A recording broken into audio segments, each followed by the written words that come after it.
everyone, this is Wolf. Welcome to another Final Fantasy VI Worlds Collide stream. I am joined in the booth by one free Fitz. How you doing, Fitz? Wonderful. How about yourself? Oh, I'm doing very, very well. We have a special community race for you all tonight. Now, this is our Final Fantasy VI Worlds Collide submission for the Fastest Furs Fall Festival 2023 that will be coming up here in November. We went to this event last year, and we raised I think we raised over like about $12,000 for that event. Again, all proceeds for the Fastest First Fall Festival will go to TransLife, which is a non-profit organization to help people, those dealing with transgender, and if they're trying to seek help, whether it's medical or mental health. This is an outreach place that they can go to. So it's for a good cause. Yeah, definitely. And so we've brought together a group of racers. They have drafted some interesting flags that they're gonna play with, and we want in the actual, should we get into to have these sort of flags available for donators to be able to inflict upon our racers. I think that the public is going to be a lot nicer than the racers were to themselves, because they really kind of decided. I tried to steer it. Saberwolf and I were picking as well, and I would try to steer it in a nicer direction with my picks to kind of counterbalance that. But yeah, there will be some, I think, early struggles to overcome. Getting going is going to be tough. Yeah, I hear that. So basically the plan for us is to have the top 5 or 6 donations to the Fastest First Fall Festival, and have one of the incentives be there'd be like 5 or 6 slots at a fixed dollar amount. We don't know what those are yet, but that dollar amount would be, if you meet the requirements for that amount, if you donate that money into that slot, you will have the opportunity to pick the flags for our runners for that night.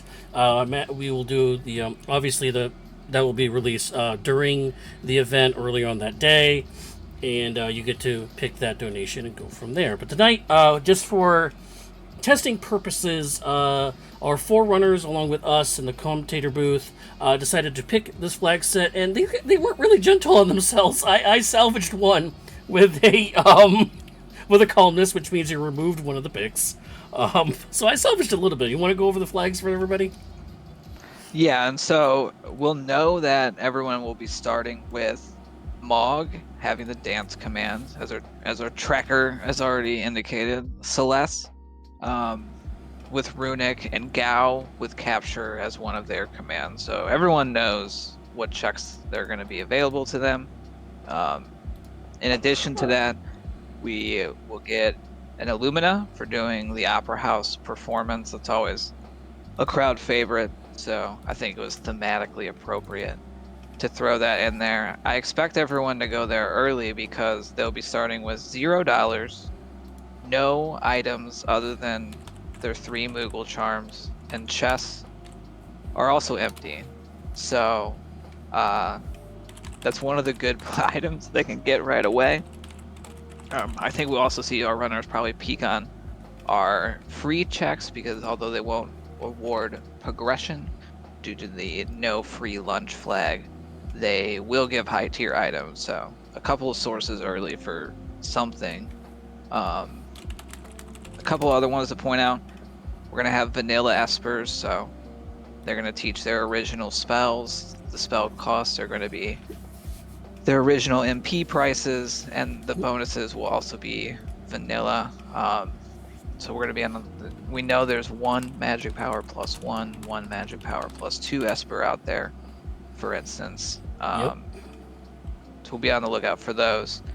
The characters will have terrible stats, between 20 and 60% of their vanilla values. Now note that they had the terrible stats, but they also had, which I got rid of, was poor scaling. So instead of being times 3 experience times 5 money, it's now now times 2. It was going to be 2 times 2 experience times 4 money. I got rid of that one, so we weren't going to have horrible scaling with horrible stats. I was like, you know Yeah, what? Let's get rid of that one. that one's gonna be real bad. Unfortunately, the auto mute effect is always in play, so our runners will have to use up a relic slot for anyone they want to cast magical spells.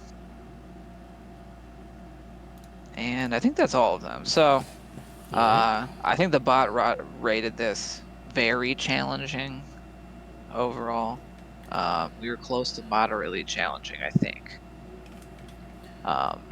But we've got a series of pretty talented players, so I feel pretty confident they'll be able to solve this puzzle. And once everyone is able to get going, then I think we'll kind of see more of the normal race stuff going on. Yeah, and I'm sorry to apologize. I keep losing Jex's stream here. So this is like the third time I've lost it. So hopefully I can get it and maintain it. So that's our slight delay here. We have about 1 minute to race here. I'm going to try to bring it back here for a second. Yeah, and while you're doing that, what's fun about the empty chest flags is I'll try to point it out when I see it. We're gonna see some of our racers either forget and open some chests, or we'll see like what I call the juke move, where they're gonna run towards the chest and be like, "Oh, I forgot they were empty," and then turn around and go on about their way. And I always think when I did a race, marathon recently with empty chests where I offered to donate for each empty chest that I opened, and I got my commentator to do it too. So I think we ended up donating $40 because I emptied a couple, including the meme chest at the end. That was the one I said I was gonna do. So I'll keep a little total here. We'll see what our empty chest count ends up being. I expect there to be at least 4 total chests open with the validation chest at the end, but we'll see. All right. I'm gonna cancel. I just canceled the countdown. I keep losing Jex's stream. I'm gonna try to reacquire it again. So, how about you? We also got another event going on. We got battlegrounds going on. If you want to talk to them about that. Yeah, so the Battlegrounds is a fun team event. Everyone that's participating was divided into the Empire and the Returners, and we are duking it out each week for various territories across the world of balance, in a game of kind of virtual risk where for each territory it's like depending on who controls it or if it's contested, it's really kind of like an average of the top times for the team. um, and it's been a fun event. There's been a lot of sharing of tips amongst the teams, some good friendly rivalry. I'm a returner myself, Yeah. so of course I would have to say it, down with the Empire. Rebel scum for the Empire. But we called the truce so that we No, could yeah. submit for a good cause before we get back to That was our one. That was our fighting. one. That was our one. So, no more. I will say the returners are doing better than the Empire is overall, though. Yeah, it's still pretty close. Like, we've made some gains, but y'all have been sneaking up on our like back door at the same time. So it'll be interesting to see how things shake out after this most recent week. All right, we got, like I said, it looks like we got Jex back. We're doing the countdown now. So in about the next about 10 to 15 seconds, we will see these runners off and running like a thundering herd of basset hounds here. Again, like I mentioned before, we do start with our 3 characters of Celeste, Mog, and Gao. Gao with Capture, and Mog and Celeste are vanilla. Mm-hmm. I think we're gonna go to the Opera House right away. Yeah, that's usually the case. You start with Opera. Oh no, but Sid's not. Sid's gonna break that tradition. He's gonna go to South Figaro first. Probably gonna grab that high tier item. I'm gonna stop talking because we're gonna do Opera for a bit.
Oh yes, the opera. Yeah, excellent execution from all of our runners on the opera, Jack's a nailing little slow to the party though.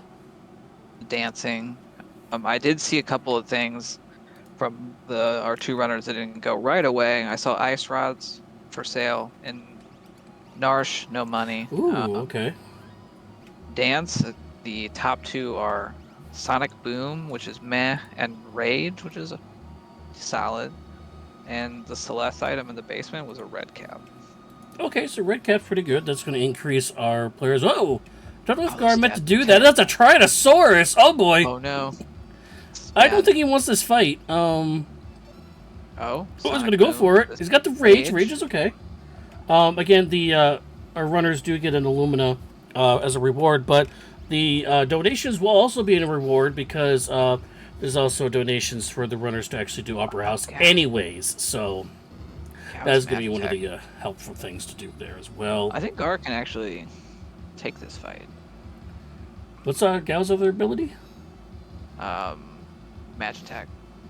Really? We have Celeste in the party. Oh, that was almost one of the picks. That was my other pick I could have had. I Yeah. could have had a Magitech facility have all the Magitech abilities, but I did not pick that because I was like, we have Celeste in the group, but we don't know if we're going to have Magitech or not because that was like a 1 in like 15 chance it would have happened. And it actually happened. Yeah, I also got to see from our three starting characters, our highest magic power is 18. Oof. And I think Mog has an 8. Yeah, so this Rage is not going to be doing well. Either is Magitech, honestly. I think the Tyrannosaur has, like 1,000 hit points at this level. It's still going to be a difficult fight. I also want to point out the one thing I want to get to about the donations. I want to give a quick shout out to I'm Teros and Scrub Tier Shenanigans for both of the follows as we started up the stream. Thank you very much for that. And of course, the Swans 27 with the Twitch Prime subscription. Thank you for that. I also want to mention that any of your subscriptions to our channel, those donations actually go to fundraisers that we take part in. So some of the donations that we get on this channel, 100% of those funds, and also on our YouTube for the ad sales on YouTube, all that goes into donations for the events that we actually help out with. So also want to put that out there as well.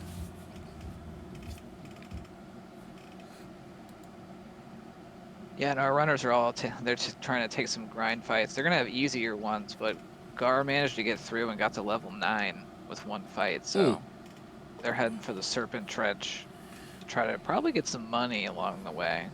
They can't afford dry meat because they still have 0 gold. Yeah, that's a problem. Tyrannosaur didn't give him any money? No, I saw no money on the dinosaur. Wow, okay.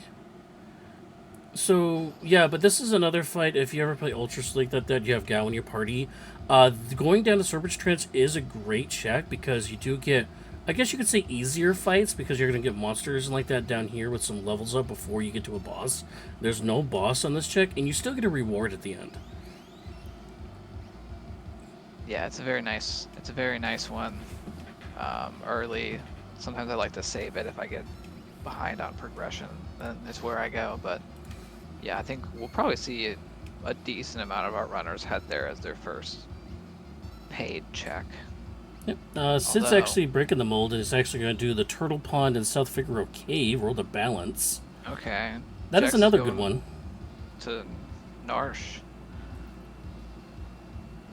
Probably to grind by the bucket. Mm-hmm. Yeah, there's another plot spot you can do. I guess it just depends on what your style of play is going to be. Either go outside of Narsh, inside of Narsh, World of Ruin. These magical urns are not what he's looking for, actually. That gives you nothing. Not gonna get the job done. We got some pugs. We got some tonberries on Lunar. Yeah. Plus a hit a monster in the box. Yep, so monster in the boxes are pugs for No, they don't show up as grind fights, do they? No, I don't believe so, no. I don't think so. Bakar, I think, is kind of a little bit in the lead, I'm going to say, because there's no free lunches on, right? So yeah. all these free checks that you don't really get any bosses or fights in, those are automatically going to be items. So you'll be able to get those items because all the chests are empty. So at least you get some sort of item for free that you don't have to really work for. Um, Actually, Celeste is the only one that really has a free check, so to speak, for this. So Yeah, not a ton of options, with these starting characters. actually, But is Mog one is Wolf Mog a free one?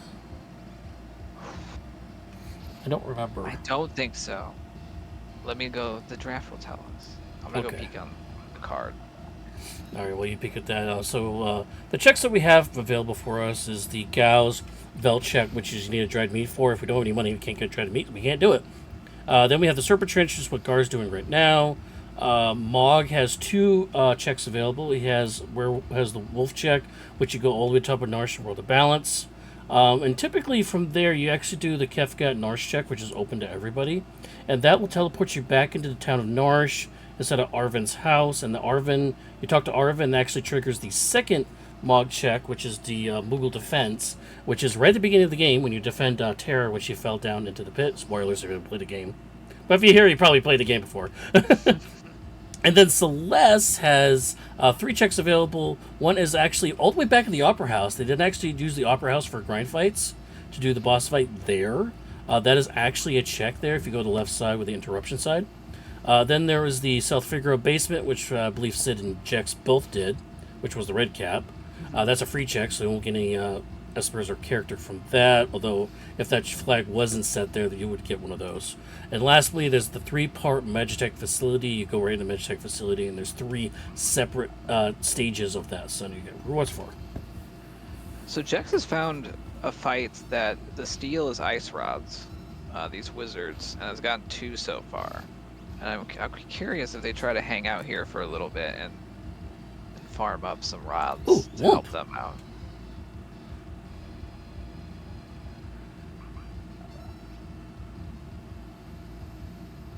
I think Rage does extra damage because I think it's lightning damage to Weary Dragons. Yeah, but our offense is all Celeste right now with the Illumina. I mean, that's that's just straight up what it is right now.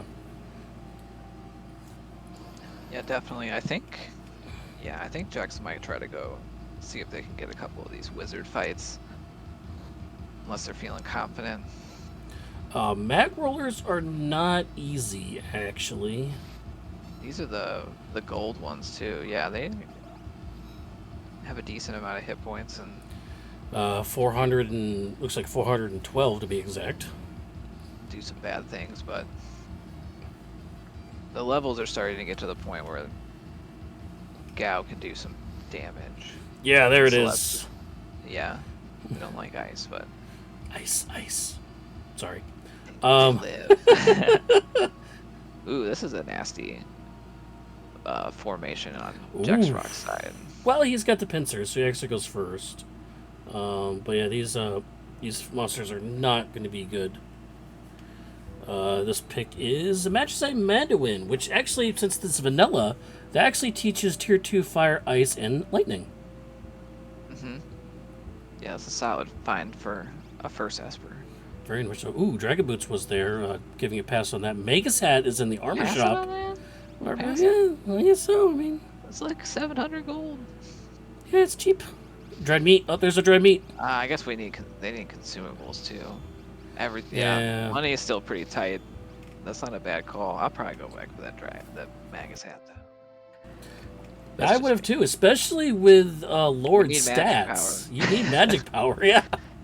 Especially when Gao's pretty much with he's using magic power for his ability, and unfortunately in this style of set, we are not going to get the other. So Magitech Missile is not going to be available, but those beams and stuff do equal to a tier 2, I believe, spells that we just got on Mandoin. Yeah. So Gar is gonna face potentially a Tyrannosaur on the Veld because they got that as one of their grind fights. Yeah, that's the problem with doing Veld after doing the Serpent Trenches. Now all the fights you got, which for Jexfrog, they'd be the Necromancers, the Brain Pan, the Wiry Dragons, all Although that. he might get the Wizards again and be able to get more Ice Rods. Well, that's They're true. really working We have the capture pretty good. Yeah. Now, capture is a good caveat to the no chess. You're right. Gar has not been taking advantage of that, but yeah, that's a good idea. Yeah, I think against the Tyrannosaur, they needed all the hitting, that they could do with match attack, so they couldn't do that steal. What would And they Tyrannosaur haven't give you really. anyways? Does it have a good one, or is it something that sells for money at least? I would imagine. Oh. I'm gonna look on the side. Yeah. Chat probably knows and will tell me eventually if I keep asking. Well, we got Hefe in chat. Hefe says the walk is considered work for the For the lone Mog check, wolf. yeah. So.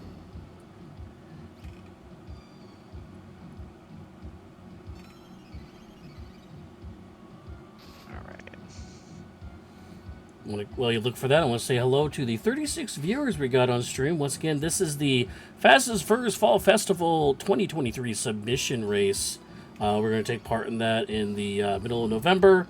Last year, we had a huge showing. We raised 11% of the total donations done for that event, which was, I believe, the highest amount for all the groups that dealt with the event. So we're looking to do it again and help out with the 100% of those donations going to Trans Life.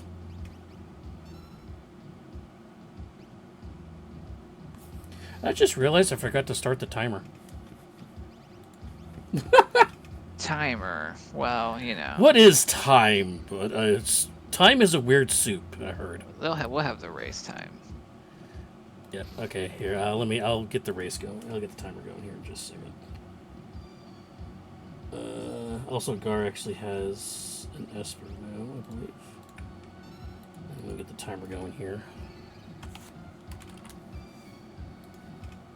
Okay, I found everything it drops and what you can turn it into, but I have yet to find it as steel. It drops imp halberds and imp armor as its vanilla drops. It's the brachiosaur that has that's the economizer dinosaur, I'm pretty sure. Ah, okay.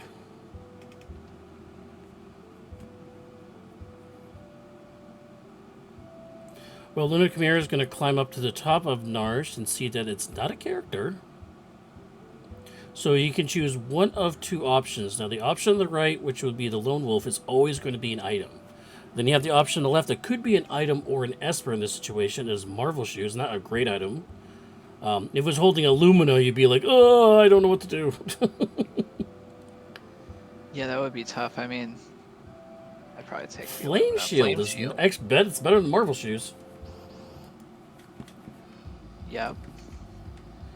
Okay, Sid completed that. That's the Esper for them. I believe Luna Chimera also finished the trench, correct? No, they have not, this actually. Is a pretty solid fight here for Gar. Oh, Gar has Setzer. Hello. This formation. Yeah, I think Setzer was on the Velt for dried meat. Okay. I didn't see it, but I'm just inferring from where they were. That's a good that's a good guess. Yeah, we'll see. We haven't seen. Oh, and Strago is going to be the reward for doing Kefka at Narsh here. Again, this will be a boss fight. All the bosses are randomized in this Final Fantasy VI Worlds Collide randomizer. It is the randomizer for Final Fantasy VI or 3, depending on which generation you walked up with. Ooh, Lunar Chimera with the slip through. Oh god, it is the Three Stooges with only 2 characters. Kind of well, we have here. all the elements. That's the good news. Yep. So Gao has he has all the elements because of the Magitech armor. So that should be helpful. In the order that you want to do this in, you want to kill the guy on top first, because you basically remember that he has Phoenix abilities. That's fire and life and stuff like that, and healing. So you want to kill the guy on top first, then usually it's the guy in the back, which is the ice guy, so you kill him with fire. And that only leaves you with the front guy, which is electricity, so don't use electrical attacks on them. Yeah, and they did get that flame. They did get that flame shield. We'll see who this hits. Always your full ATB. Yeah, of course. Unfortunately, if all 3 of them are up, they do have the Delta hit attack. That attack's actually also available on Inferno as well. I don't think and he they has have soft. they don't have soft. Yeah, go for it. That's the kind of bad thing about starting with no money. We don't even get the cheap consumables. Eh, this is still winnable. I think they can tough this out. Ooh, that's not good. Yeah, that's going to take half a gal's health out as Gar also starts the trek up to the top of Narsh with the wolf check start here. Jex Rock still getting some grinding on here outside of Narsh still. Sid is just gone on the Veld to get their Setzer, so they're going to be moving on to other things. Setzer actually, the cool thing about Setzer is he can actually force start the Search the Skies check in the World of Ruin. Now, if you fly around the World of Ruin, World of Ruin, World of Ruin, you will sometimes my accidentally goodness. get into a fight randomly, which is the Doomgaze. Phoenix Downs get offerings in the Coliseum, so Woo! We don't have any weapon to go with it though right now. no, but that's definitely an interesting peak. But we do have Which again, Setzer with fixed dice. yeah, As much as definitely. Jex Rock wants me to say that, but And again, with that no chest seed, that's going to force our runners here to seek out things, and they might not normally hit up in a life shaver. Oh, Luna Khmer trying to get a fight in for the Kefka Narsh check here. Fortunately, finding some seahorses, which are not an easy fight, actually. Gar is going to get their flame shield. Jex Rock actually got an ice shield before I lost his feet, so we're going to have to get it back here in just a second. Yeah,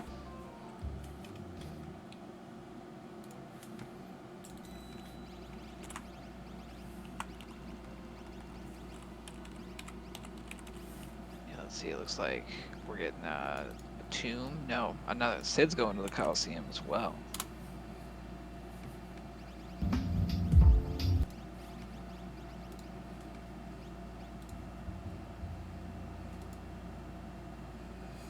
Hefe pointing out that the seahorses are indeed undead, which means if we had revivifies, which not everyone does, we could definitely drop those.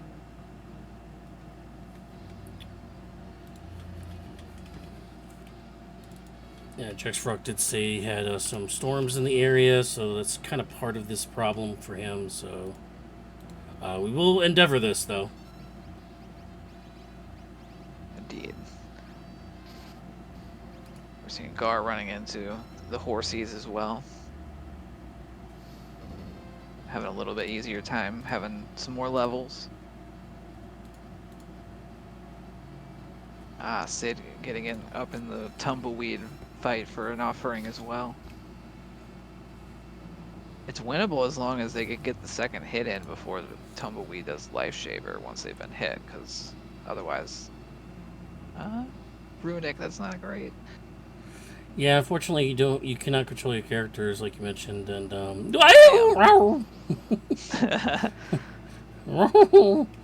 that's rough. But Jakar's gonna try his hand at the Three Stooges here. Got the edge of having 3 characters here. Luna Khmer is actually going to bail on this. I don't blame them. This is not an easy fight. And also having only 2 characters, not having the Setzer option to which Gar is kicking out of the group, so it's a 3-on-3 match, so it's actually more even. But Luna Khmer not doing the other half of the Mog check actually here, unless they're just saving going back in. Nope, they're not going to do the second part of the Mog check. They're going to go elsewhere here. I think that makes sense, because, yeah, probably looking for a fight or checking some shops. Yeah, I went to Culligan without having Setzer in the party, so we'll probably have to double back on this. Ooh, an answer! That's helpful. Rod. Not going to buy the enhancer, though. They don't have the money, I think. No, yeah, they're pretty low. But enhancer does give like +7 or +9 magic power, so it's pretty good. If for like somebody a soft, because then this is a decent fight. Okay, this is gonna be easy. That would help them out. I did see Setzer as morph as their command. That's kind of awkward.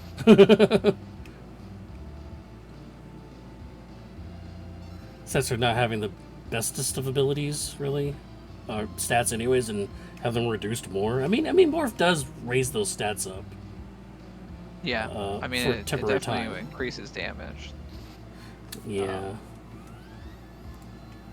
Getting some good. Gar's gotten a couple of good, nice procs that we didn't see in Lunar Chimera's fight that I think have helped out. Because I think they're gonna get through here.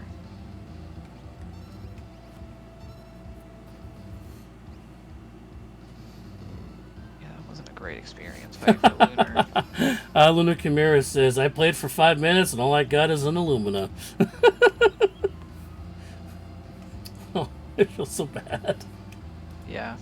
Ooh, a single leafer. It's gonna be some big rewards here. Sid goes, do you really need more than that? A little bit of banter in the racers room here, so always fun to watch. Gar does get through that fight. They are going to get their 5th character in Astrago. Jax is getting those wizards on the belt and got at least one more Jump with natural rod magic. off of that. But reduce stats vigor on Strago with jump. It's gonna be like 3. Probably. I didn't see what it was. Yeah, I don't know. Well, I'll keep my IF healed, but it looks like Gao's getting the benching here. But Strago got the bench right now for Gar. But he does have natural magic. So which means as he levels, he's going to gain random spells. And with Esper's having vanilla spells here, I don't know if that would be a bad thing to keep. But I guess it depends on his stats. Tier 3 magic might be hard to come by, but if his stats are like 3 and everything, then Yeah. his speed can be especially like abysmal with on a low roll, where he'll just like get 1 turn for every 2 like party member turns.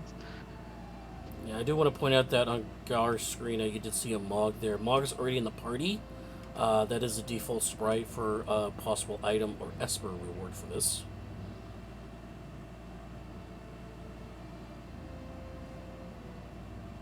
Oh, those stats are so bad.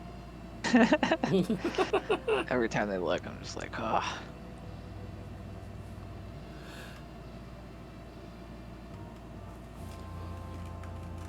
Yeah, Jack's seeing the same pretty good stuff in the Colgan weapon shop. I guess really Pugs are a regular fight here. Oh no, it is the chest, my bad. Oh, I saw Sid got a Minerva. Okay. Oh, this would be tough because Minervas are worth so much money, but they're obviously very useful too. I would be tempted to sell something like that if I was really hurting for like consumables and like you could turn like 4 earrings, for instance, or something like that. But it's really good defensive gear. It would be tough to part with.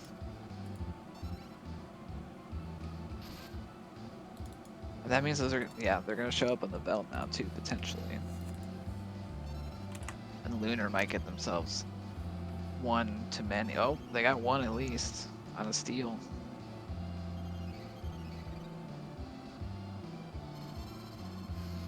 Can we get? Oh, they're dead.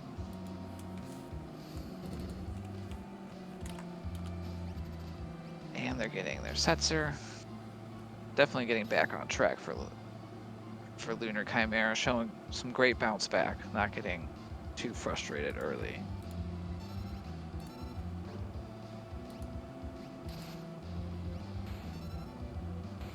And that is Big Daddy going down on Gar's screen. Gar definitely out to a big advantage lead here, though. Yeah, getting that, sticking through that Tyrannosaur fight, that's helped them get a lot of levels early, and that's always good in the seed. Although, not a progression reward for their Moogle defense. No, unfortunately, no. As Sid's going to start their way up the hill. Sorry, we've seen what was Gar's anyone reward? Buy Warp Shoot. It was the Moogle defense with Thunder Shield. Well, we got the fire shield, ice shield, and thunder shield there for rewards. So I mean, that's not bad. I guess Merton is on Esper. Crusader. I believe so, yes. I don't think, yeah, I was going to say, I don't think we've seen anyone buy or find warp stones, so we're seeing some walk-in where we'd normally do some warping. Well, I mean, I don't think you can warp in the world of balance for Narsh. I think you have to walk no matter what. You can warp out of the Moogle room if you go up. Oh, you can't. Oh, that's right, because it shares the same window as the World of Ruins one. I forgot about that. All right, Gar heading to the World of Ruin. They have a couple of fast checks available to them here. Yeah, but it looks like they're looking to go to World of Ruin to maybe do Dragon into Tritouch? Yeah, it could be looking or he's going to get the Marvel shoes. He's going to get the Marvel shoes, it looks like here. Oh, those are worth money. Which yeah. is hard to come by. That's not a bad play. Spend, what is it, probably like a minute getting in and out of here for... Yeah, it's taking the long way around. There is a shortcut, however, you have to go through the security, though. Oh, yeah. In order to go that way. So this is technically the longer way around. That's if you get the security checkpoint correctly. So if you do take the Mog, whatever the opposite check you get, if you go to the World of Ruin into the Moogle room, that's how you get the opposite check that you did not get. It's very similar to the lock choice in the weapon shop. Whatever choice you do not pick, that'll actually be in the Welk room in the World of Balance behind Terra's check. So it is locked behind having Terra in the party, but that's how those two work, if in case you're wondering. Yeah, definitely. And so being able to grab something like that, sell it, and get some of those desperately needed things from shops, I think is worth taking the little trip there. Oh, sea flowers. I hate those sea flower blooms and stuff. They are so tanky. Yeah, they have like very high of both defenses, magic and physical. Oh goodness, it's goddess. And it's a horrible goddess with everybody on the same side of the screen. That's not good. Yeah, that means Bolt 2. I think she'll probably be at Bolt 2 scaling right now. We do have Thunder Shields, which are getting hastily thrown on. Love Token is gonna take... Yeah, okay. Yeah, you don't. That's a no. That's a nope. We're not dealing with goddess today. Not with our current stuffs.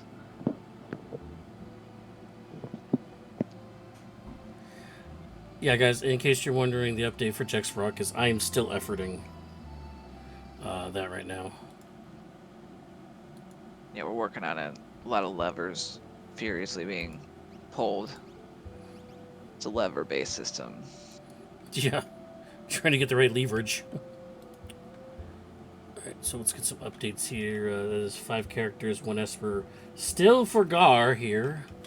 Sid has currently 4 characters, 1 Esper. They're working on the Strago right now. That they went away there for a second. And Luna Chimera having a tough time of it. Does have their 4 characters, though, at least, but is currently going through Serpent's Trench right now. Yeah, that'll get them their first Esper, which is that Madeline one is a solid one if we get those spells finally learned, and it'll boost our magic power, but I think as expected, we're seeing a little bit of a slower start just from having to scrap for gear. Everybody's muted, right? So we have to find... So actually, we had to find, I believe it's like white capes. Yeah, in order ribbons. Or ribbons to actually be able to use these spells too.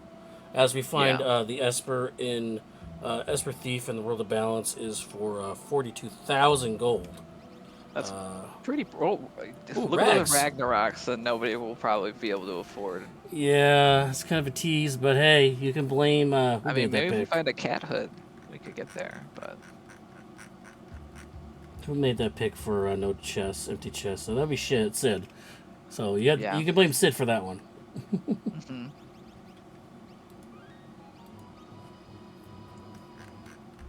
All right, we're getting some Magitech action here from Gar.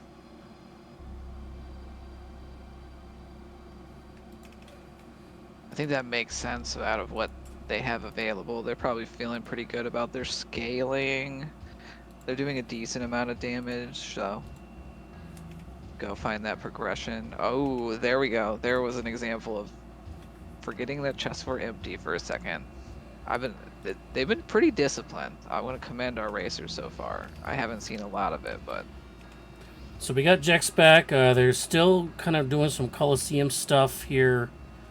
Trying to see what the mystery items are, I guess. Just trying to get some really sort going of deep. itemages here.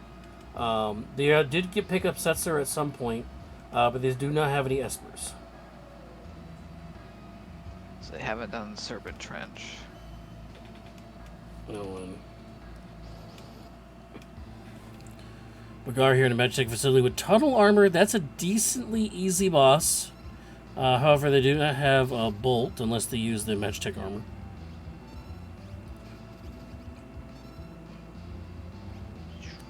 We'll steal off this like air lancet. It doesn't have a great steal.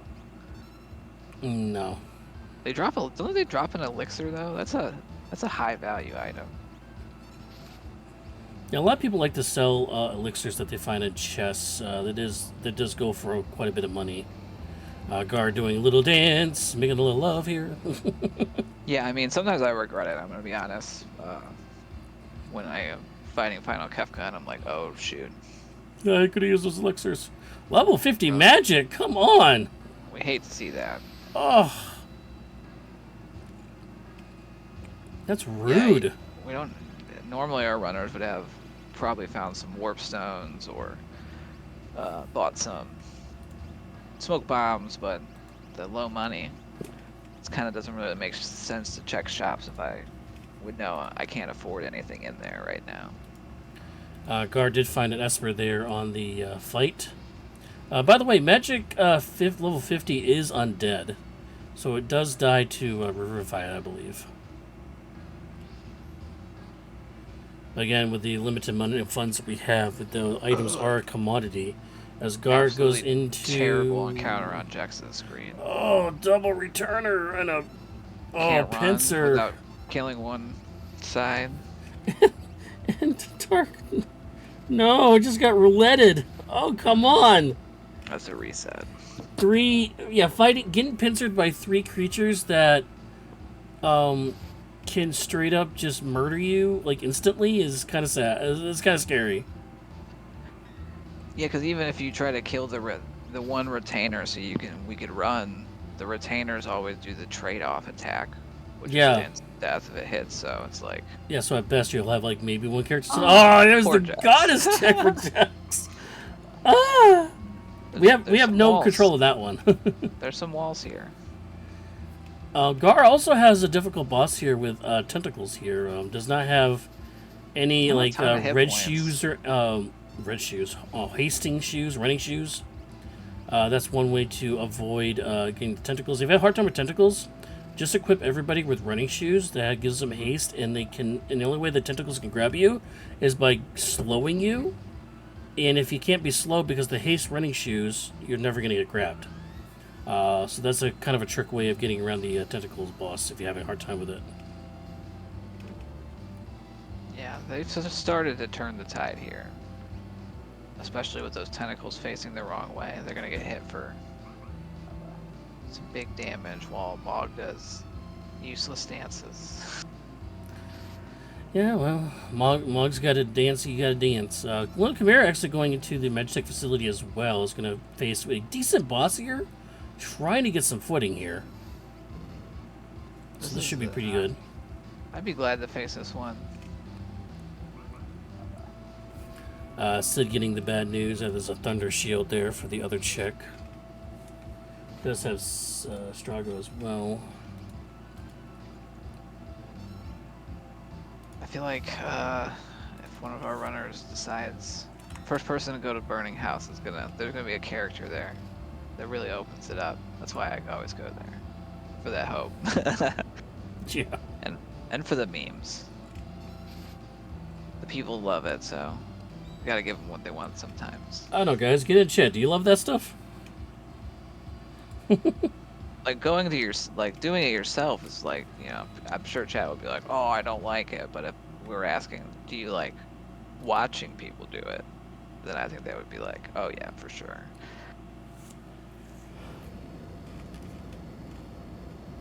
Gar gonna go for Magitech 3 here. Now this part is kind of optional. Some people like to do the first two checks, which are guaranteed to be espers, and then they'll teleport out because this one is actually kind of a commitment because you actually have to fight not one but two bosses in order to get the rewards for this. So Magitech actually has 4 bosses for 3 rewards, which is kind of similar to Floating Continent actually, but reversed. Ooh. Does get magic power +2 there with the Stray, I believe. Zone Zeke. Stray is magic power plus. So Gar has found all 3 magic power boosting espers that are in vanilla. And that'll help with stats, but you're still muted. So that's the problem, though. That is the problem. Yeah, I think, you know, normally it might be more of a these are not great fights, an incentive to bail, but with lower stats, that to me says I need to get more levels, and so I could see our runners taking more choices that are like, all right, like there are grind fights along the way to progression, so I'm gonna do that check. Yeah, I hear you. So it's going back into the Trying to get that offering. Coliseum to get the offering again. I'm facing now the this is Tumbleweed. that's a tough Gar fight right there. Ooh, Skybase with Iron Hits. Those things like Iron Hitman, those explode, right? I believe they do exploder. Ooh, we always hate level of math No. check. Yeah, that's All right, good. we're fine.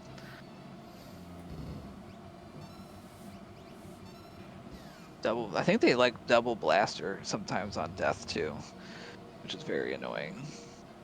Oh, level halved? So we have reduced stats and then we just reduced them even more. Destroy? Yeah, that was just like a lightning bolt that did like some damage. It didn't seem as nasty as it sounded. Destroy. I think the sky base is the real dangerous one. Now that they're down, this is a really good. This should be a high experience fight for Gar here. Yeah, should be some decent money out of this too. Ooh, Heal Force. That's a good pick to get up there. With the lack of healing we have right now in our party, followed by Ice Rabbit. There we go. We got our health back. Yeah, chopping through. Lunar Commander's having a little bit of trouble with tentacles, but I think they'll manage to get through as well. Like I said, tentacles is really no joke because it's like 4 different targets that you have to get down, and they can grab you, which takes characters out of the fight, and it's not easy. Sid's still farming up those offerings for cash money. It's a good farm. Gar with the same fight again. He says, "Nope, I don't want any part of this." Get me out of here. Yeah, there's that destroy lightning attack.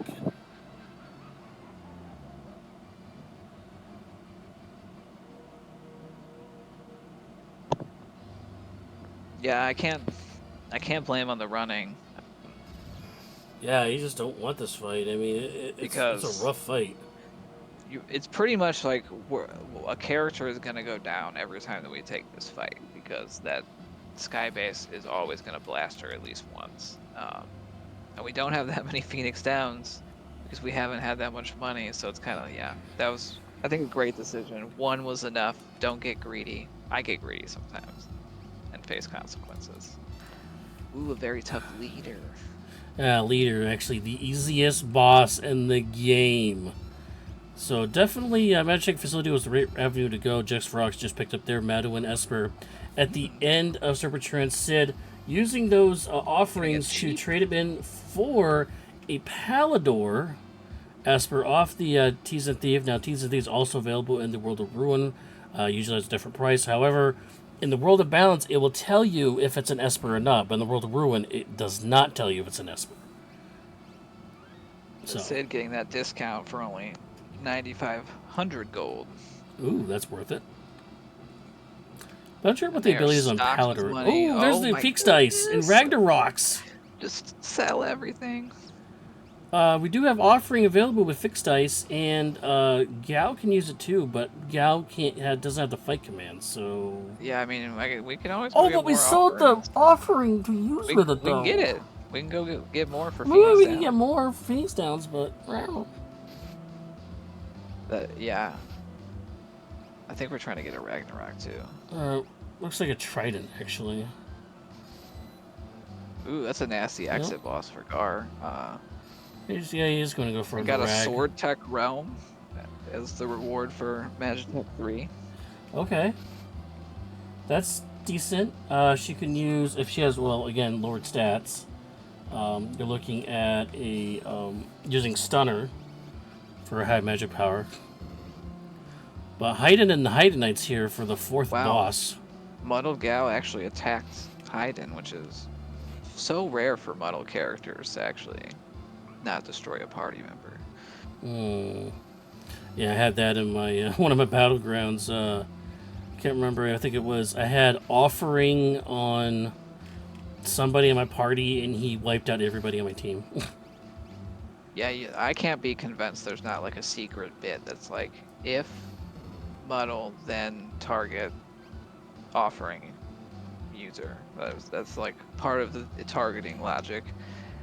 Get them so that they throw their dice or slash their valiant knife all up in your party members. Lunar Chimera getting some far easier formations on their escape. Yeah, well, they deserve it right now after the grinding they've done to get up to this point here. That's very true. While Sid and Jax are just hacking away at these poor tumbleweeds. All they did was blow into the wrong Coliseum, and they're just getting harvested for their offerings.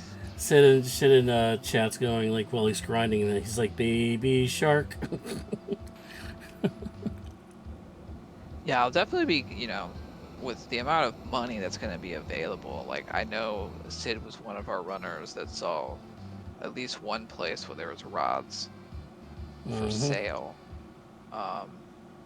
So they're definitely going to invest some time, but this could accelerate kind of the second half of their run significantly.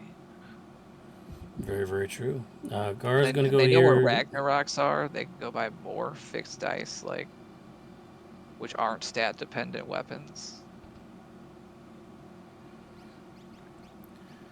Gar looks like to buy earrings, actually. Atlas armlets, yeah. There we go. Normally we would see stuff like that get bought in the first 10 minutes, and it's like minute 48 can finally buy relics that we would want to buy.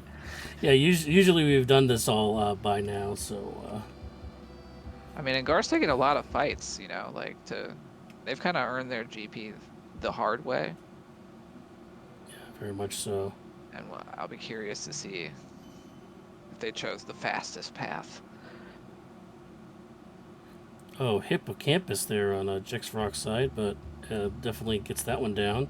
It's a Da Vinci brush for their trouble. There was just pulling on question marks, it looks like. Yeah, he's just trying to find he's basically shopping blind. Using a pedigree. Oh! Ooh, softed. They lost a Revivify, not too big. Going back, using another one. So Sid has, I assume, like 12 offerings now that they're gonna go. Just rain gold upon the world of balance. Nope, they're going to Vector. So Gar, possible Esper here on this try here. Luna Chimera does pick up their realm. Our requirements are standard here, correct? So Yeah, it's 6 characters, 9 espers. Gar's in So an it's a Esper standard mode. deal.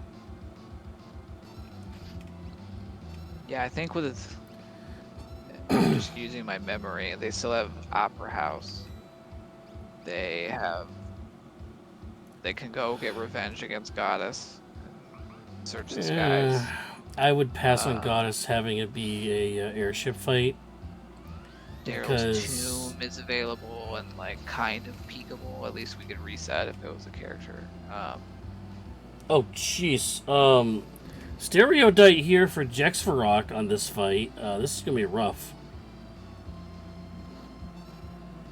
I ran into these fools recently in a race and had a fun time. They weren't scaled up to cast Blaster, which missed. But they do have a lot of hit points. Even at level, what her scaling's at 10 for Jax? 12. 5. Well, Standard 2 times scaling, so I believe it's 2 times, so it's 10. 2 times 5, yeah, 10. I still think they have like over 5,000 hit points at level 10, but chopping through, getting darts for their trouble. Speaking of chopping through, Realm there with the Sword Tech 4 getting through Vargas and the Pooh Bears, as Luna Chimera takes down Haydn and the Haydenites to finish off getting their Realm. Yeah, I think we're really seeing everyone starting to, like, Gar's had a Unicorn. That's good. A more steady acceleration into the seed. You know, I think Lunar Chimera had some trouble at first, but they're kind of going along now pretty nicely. Sid took some time to really farm some resources, and now I saw a lot of dice getting splashed around, so I don't think there's going to be much that's going to stand in their way unless they can hit them really hard. Yeah, dice is all about trying to. Wow, that was an insta kill there on a fossil fang into Jexfarok here. X zones Yeah. and wind slash. A sniper. Windshack's death animation. That's interesting. That goes nice with our Sniper offering. goes with offering, yeah. Pulled an economizer. Ammo weapon. Well, he has an ammo weapon from somewhere. That goes with offering as well. Sometimes I think if in the Coliseum, if you're in there for too long, I sometimes suffer from what I will call. Setzer can use the snipers. The Coliseum madness, where it's just like. Ooh, Gar going into Burning House. First pick is Brain Pans. I believe these are undead. Yep. True. They just do gross stuff too. The smirk is a stop, right? And then they have blowfish as well. Yeah, I always thought it was blowfist. I just realized the other day it was blowfish. I always thought it was blowfist. Isn't it like 1,000 needles in? Yeah, it's technically. I think versions. in the Pixel Remaster they changed it to 1,000 needles, which is the, I guess you say the correct version. I guess you could say of it.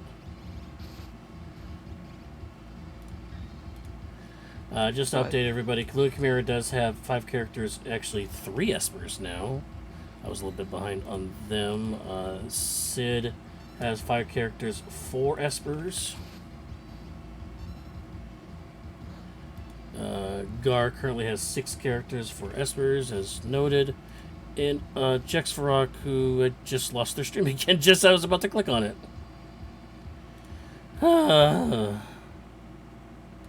The fight continues. They have some amount of stuff.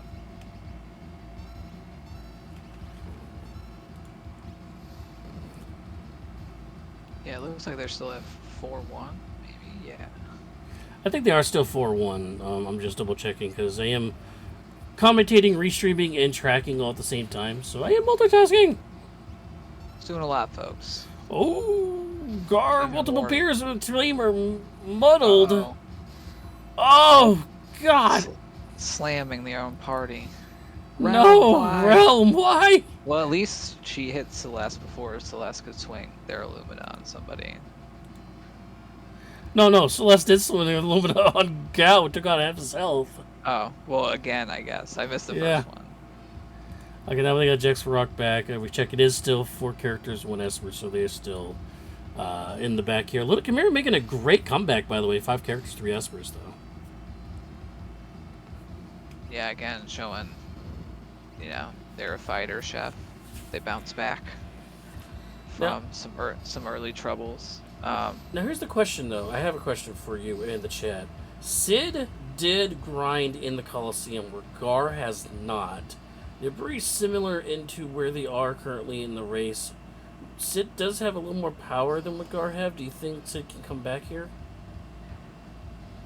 Potentially, like this, because both with like having that power spike that they found, and then if they were to, for mostly, I guess through luck, not go to a couple of the places that Gar went and got dead checks. I still think it's a very close race until we see people start going to Kefka's tower. It'll be a little bit hard to tell, but I think Gar is still in the pack, so to speak, where if they ran into some trouble in KT or took a wipe to Kefka, that it's anyone's race for sure.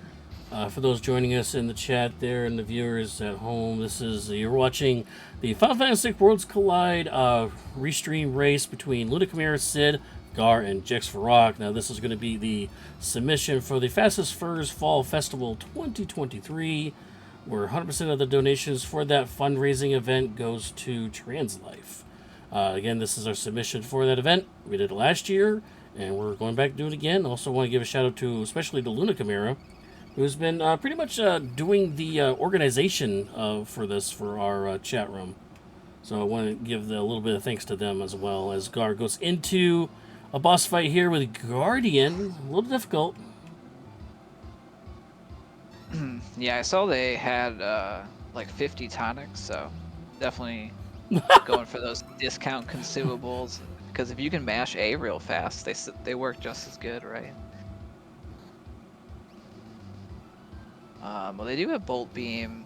They've got a big sword. Mm-hmm. I think they'll be able to get through this pretty decently. Ooh, maybe not. That diffuser did a lot more than I thought it was going to. Yeah, that diffuser did about 66% of their health. Sid currently on leader here. They're doing the tail end of the Magitech facility. Lumic is actually going into the Opera House, while Jex Varrock is going into the Tomb.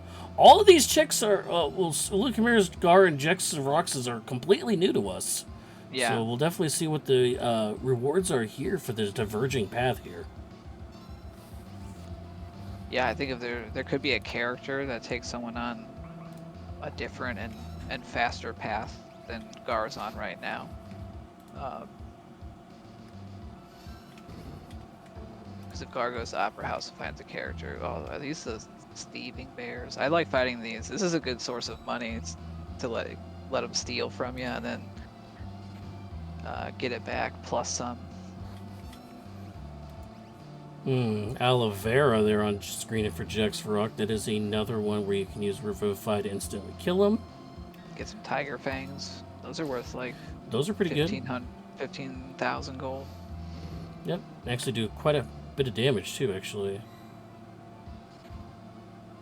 Yeah, everyone's equipment is like hilariously bad right now. There's a lot of elemental shields going around, but... Well, we got Illumina, we got Fixed Dice, we got a sniper there for Jax. Jax has a lot of good gear. He just hasn't been doing any checks, that's the problem. They don't got armor. I think I saw Raiden. I think that's that wrong? Yeah, I think that's Raiden. Gar here with a character. Probably not super happy about it's that Sabin. Necessarily. I got a lot of checks, and some of them are pretty fast. Yeah, some good checks there. Yeah. Also a couple of monster in the boxes too, for try to get the offerings, because they don't know about the offerings in Coliseum. So imagine they're going to go to Falling House immediately after this. Nah, steal on Sabin. Yeah, although Collapsing House is free, right? Yeah, I mean, you can get 2 monster in the boxes and the free check item. Yeah, that's good. And they didn't buy the Zen Thief Esper, so if they're in Right. the hunt for Espers, I think it makes a lot of sense to check that out. They're sprinting their way to T-Zen now in the World of Balance. So they are going to check the T-Zen Thief. They're going to see that it is going to be an Esper for... No, I'm sorry. They're going to go to the weapon shop for Ragnaroks, I guess. Yeah, I think did both World of Ruin and World of Balance then had Ragnaroks for sale, and then in World of Ruin there was also fixed dice for sale. Selling the elixir. It's still not getting enough money for the item. Scraping the Oh, cash. still don't have enough money. You gotta sell that tent. Sell the tent or Do sell a it. Moogle Charm. No, you can't sell Moogle Charm. You can. You just have to trade around with your party at the end of the game. And I forget all the time. And Luna Chimera actually has no mute on Celeste, and Gao is able to cast spells here. yeah, they must have picked up Oh, but the rocket did so much damage. launcher. Double launcher. Come on, man. Come on. Luna Chimera has had the worst luck in this run. Yeah, they've had a tough go. Mog naked, just rolling a Ragnarok. That's right. That's all you need. Naked Mog, man. All right, hitting up. I like this move. Always want more levels. Come on, because of Realm. our Hit the stats. target. Yeah, Realm's got to get center hit. This is probably going to do Oh, it. Yeah, gets it, though. Yeah, Air Force was being real mean. And Well, Air Force is mean in general, I mean. I think Lunar did a great job of navigating that. Getting the win there. Well, let's see what the reward is for that. Also learning Cure 2. That's going to be big. Luna Chimera, the only one to unmute their party. So that's actually got a twist for them to come back. Not a character here.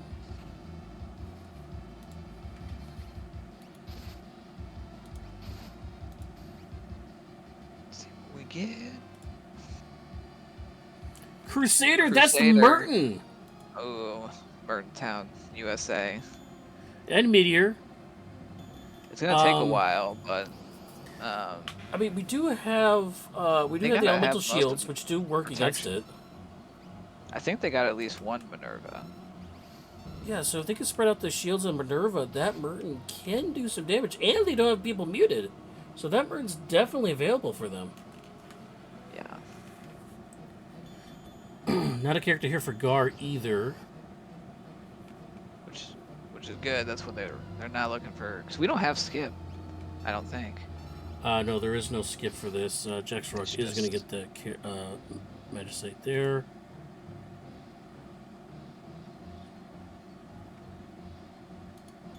So they picked up. Luna Chimera's going back to Narsh for revenge for the Kefka here. We know that is dead, unfortunately. Although it will get them an elemental shield that might complete. Yeah. They need it for the... if they're going to go with a Merton strat, they're going to need this elemental shield. Alexander for Gar. That is Esper number 5 for them. Yeah, I imagine they'll probably peak Phantom Train, hit up Barren Falls, and then I don't know where they would go after that. Whatever the next fastest check in. I get the sense they're in, like, do the fastest checks that I think are likeliest to give me an Esper mode. Yeah. Pretty much. I mean, you want to do the peakables here, but he's going to skip the Phantom Train, which is a 100% peak. He's going to elect to do the falls instead, which could give you anything, really. Yeah. So it is this one of was the actually fastest to get riskier. through, though. Yeah, unless, of course, it's Poombubba, which is not horrible.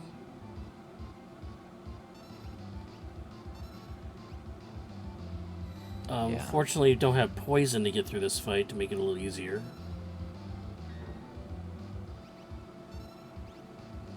Alright, we'll see if Lunar can get vengeance against the Stooges. Wow. Again, we want to also remind everybody that the first Esper that most of these players got was a +2 magic power Esper. So that's actually put on Gao is doing more work there with the Magitech armor than what would normally be at this point of the run. Yeah, Gal's probably got like, I don't know, 40, 45 magic power now with some earrings. Mm-hmm.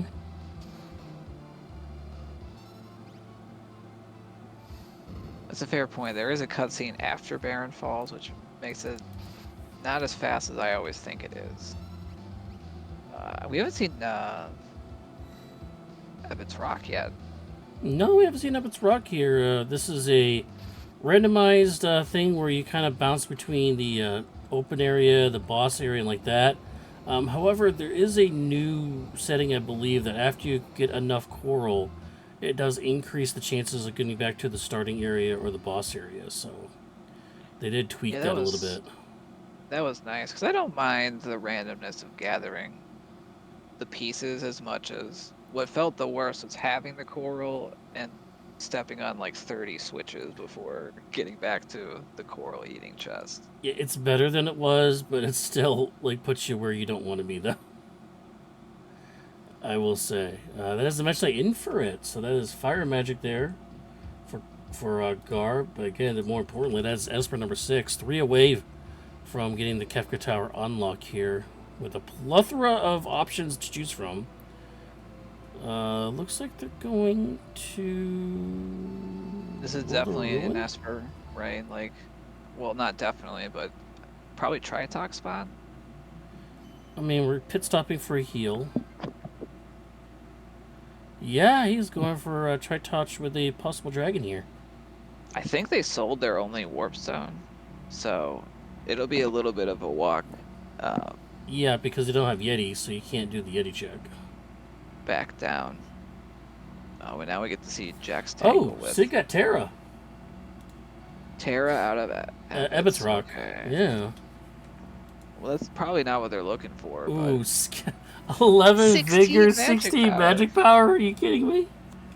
Oh, golly. It's pretty beefy, to be honest. Pretty beefy. Okay, that's kind of what I thought. Going to Ebbets Rock, if I'm also planning on doing Burning House, makes it a nice little combo. Yep, does make a combo kind of like the Moogle check where you do Kefka into Arvin's house. It kind of puts you where you want to be. A Red Dargan here for Gar. That's not too bad of a fight here. Ooh, Behemoth and Misfits are kind of blah. Yeah, I mean, the Misfits are undead, so we can get rid of them if we had Revivifies, but it's a pretty good experience fight. Mm-hmm.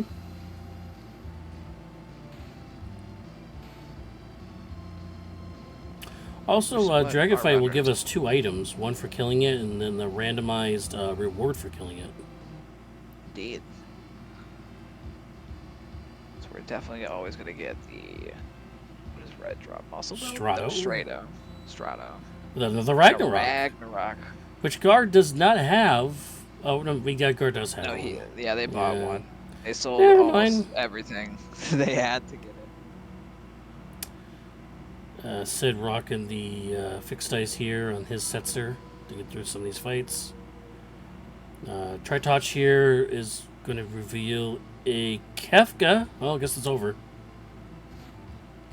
Well, yeah, Gar gonna get the... Nope, it's the wrong one. They still got more to go.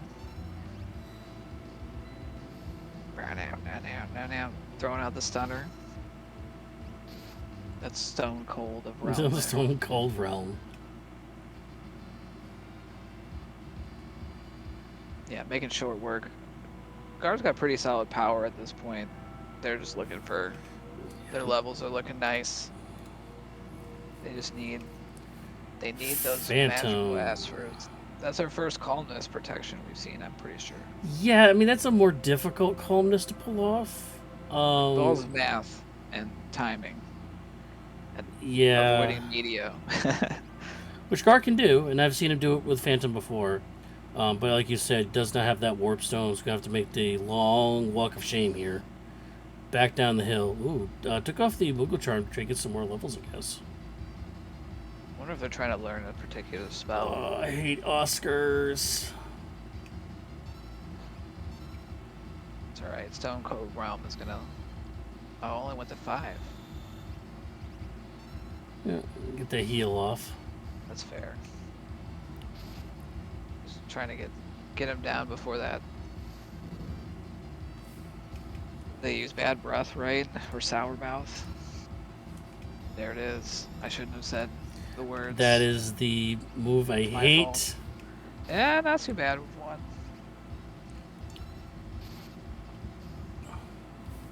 Gar gets through. Luna Chimera with a daddy fight here after picking up another Esper for them.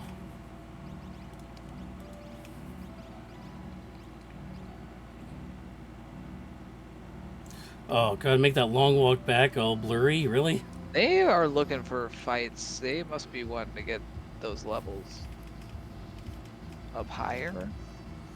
Yeah, because not for the magic, because we're still muted, so we're not going for the magic. Yeah, and if they didn't get any magic points from the last fight, that means they're not learning any spells. Alright, we got some tough bosses on the right-hand side with Guardian and the Hyde Knights. Sid's going to be sad to see that this is going to be yet another character for 8 characters. Some incredible rolls going on. Well, the first one was. Daddy goes down for Luna Chimera. Gar gonna now make their way down the stairs here back to the town of Norsh. Where are the Espers hiding that we haven't? There's got to be one in Ozer's mansion, probably. Realm's got to have one. And I bet Fanatic's tower has one as well. Oh, that'd be rough with no magic usage. I mean, you Sid's can't got do Terra it. I mean, only Lunar can do it. Terra has, well, Zozo, Pumbaba, Lata River. I'm gonna call for. I always want to go down the river, but it's hard to justify. At this point of the race, when you got 8 characters and are looking for peekable Esper for sure spots. Ooh, Gardner Search the Skies, which will be a Esper or item here. Oh, there's Goddess. But he knows his Goddess, right? Yeah. It's coming back. Wow, he's actually trying to... It's coming back like 27 levels better than the last time that they tangled with Goddess. But again, with Goddess, the problem with this is that her abilities in the fights that usually only target 2 characters, I was going to target all 4 of the characters for this. Yeah, and Gar's got a physical damage heavy party as well. And she can use Love Token, which will negate that physical damage, but she hasn't used it, so... It's been good. Checks for Rock back in the Coliseum again. It's got the madness. It happens sometimes.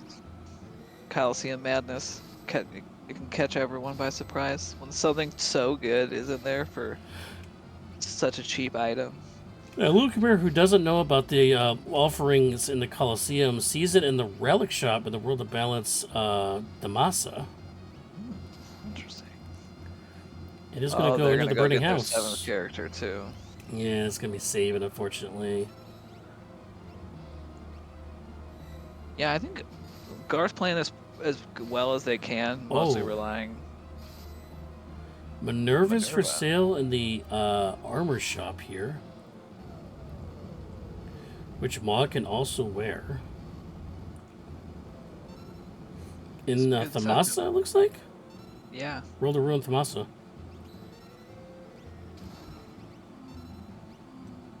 Yeah, Gar's making great use of Relic since when Love Token comes out, Celeste won't be able to hit anything anyway. And just looks like mainly relying on these chops. And gets the Goddess. Got through. Revenge achieved. There's the Falling House that I mentioned before. There, Sid's doing it. It is an imp, not a character, so it could be an Esper here. Goddess does give you Excalibur, which can be sold in. There's Esper number 8. Very nice. Gar's looking for one more now. Collapsing House is actually not going to give us progression because of our no free launch The line is kind of blurry. I can understand the confusion of remembering. I usually write it down before a race because of just that exact thing. Because it's like Lone Wolf is not free. Collapsing house, you got to run inside, run back out, watch this cutscene. Arguably, those could be the same amount of freeness, but this one will only be a high tier item for Sid. All right, there we go. Final Kefka unlocks for Gar. They went and bought their last Esper. It's an offering for Sid. Oh, they got to be pretty disappointed. No. They got offerings falling out of their pockets as they're running around. Oh my goodness. Well, there's the Kefka unlocked for Gar. He's the first one's going to be heading to Cower here in a little bit. Yeah, Kefka should be worried because Gar's looking pretty strong. They're reloading on some Phoenix Downs, some key consumables. If you only knew that was for offerings. Yeah. You bought 11 offerings, potentially.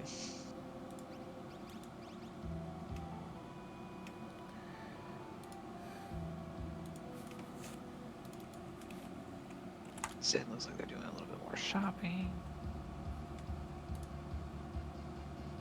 They saw those Minervas. They're like, okay, I did find a free offering.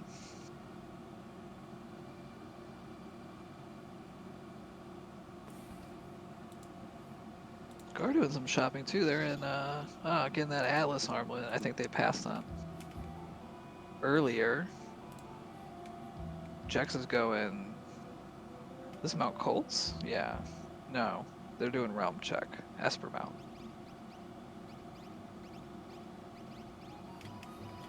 Yeah, which unfortunately is no, I think this is dead, isn't it? Who I cannot recall. I know that Imperial Camp is an Esper, so Sid is on their way to Esper 6 here. Yeah, for Sid, this is an Esper. For Chimera, this is a character. Yeah, they're going to be getting their Terra. And... Sid. No, Lumen Chimera is getting a Sabin. Oh, it is Sabin, right. Terra was a different check. Yeah, Gar Terra is... going to fight a dragon in the Opera House. Okay, trying to get more of the levels. Again, having reduced stats, you're really having dependent on your level conversion of combat here, more so than the individual stats. So, because sometimes the more out leveled you are of the target you're hitting, the higher damage you're going to do anyway. So, and it's Bluey. Opening with a water edge. Ouch. Yeah, this damage is high. That's what happens when we got people with no pants and no hats running around. Just shields and swords.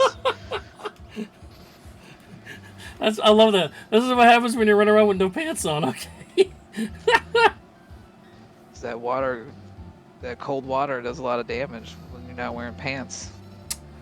Drinks Glue. Shout out to Drinks Glue in the chat, by the way. He was going to be one of our runners tonight, but had to bow out at the last second. Glad to see him in the chat. And yes, my fellow dog.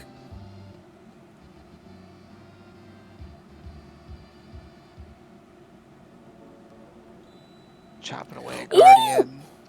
What was that? That was an experience egg! I mean, that's great, but kind of late, but I mean... if we would have had some that's awesome. cheesing tools early, it'll help out with whoever we want our beat. Sell that thing. Oh, that's fair. That's a big pile of cash. We're in need of some cash. Oh, we have a scimitar too. Do it just for the memes, just so that people will be like, "What? You sold an experience egg?" And the world was there to witness it. The thing is we could get Sword Tech 7 on Realm if we threw that on her. And yeah, well, level 44, and we're level 41. I mean, you only need 3 more levels on her. So she'd probably get it anyway. 40, so 4 more levels. It's really like, if I needed that money for something, then I would definitely sell it. But otherwise, might as well use it on someone. Yeah, make sure you put Realm in the right lane to get as many fights as possible to get that Sword Tech 7. There you go. Alright, 119.38 is the entry time here for Gar into Kefka's Tower. Not bad, considering what we were facing here. Yeah, we knew the starts were going to be slow, and I think that the There's flags that Terra. we all picked together was going to add about 15 minutes to the seed time just out of the gates without any sort of like luck or randomness involved.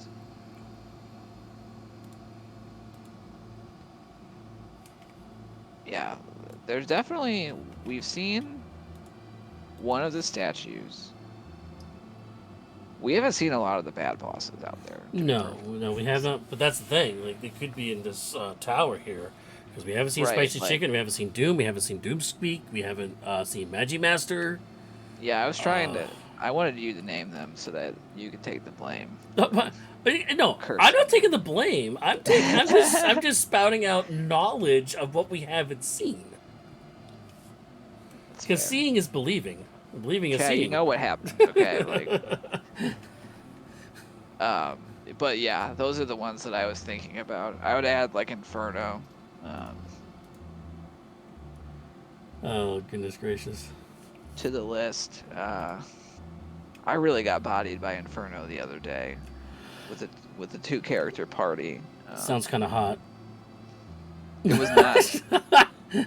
It was not at all. Nah, I'm sure it wasn't. Wow, where are we putting the egg? Where's that egg going? I mean, you put it on Realm. I mean, where else would you put it? Sid with Realm number 7, by the way. Double earrings. They might be magic power boosting Realm and just gonna Stone Cold Stunner, Realm for the rest of the run here. Here's our first boss here. Oh, overshot the save there. Sid getting close here. They're gonna get Esperate. Tri-touch, yeah. If they do Tri-touch. But the Infernal check is... Oh, we hear music. Tri-touch. That's actually not an easy boss if you don't have the right tools to fight this. They can sword tech it all day. Yeah, you can sword tech it all day. Unfortunately, I don't know if Illuminas can go through it, though. And no other options to fight here, so I would say just... Oh. Wow. Oh, you can sword tech me? Here, why don't you freeze? Get out of here, yeah. And with no magic availability on Celeste, she can't burn Realm out of it. Yeah, they don't have the fire shield over here to, like, crack either. No, so, I mean, Celeste is just gonna sit Play the here, waiting game. Can't do anything, yeah. Do the menu dance. I think it's, like, 60 seconds for freeze. It feels like 5 years, but it's between 1 and 2 minutes of waiting. So while Realm waits for Summer to come along, Jex Rock is going to get the bad news. That is a dead check for them. Sid fighting the Red Dargon here at the top of Narsh before going into the actual Tri-touch boss fight, which will give them Esper number 8. As Luna Chimera is doing the camp, and I believe camp is an Esper? Maybe? Camp is Alexander, I think. Yeah, okay, camp is Alexander, so that'll give them Esper number 6. Oh yeah, the Rider Rock from the Red Dragon 2. I forgot about that. Yeah, fortunately, the seed was generous with big weapons available with the auto mute that was inflicted on the runners. I mean, if I'm Gar, I'm just using Runic on Celeste because I can get rid of that Ice 3.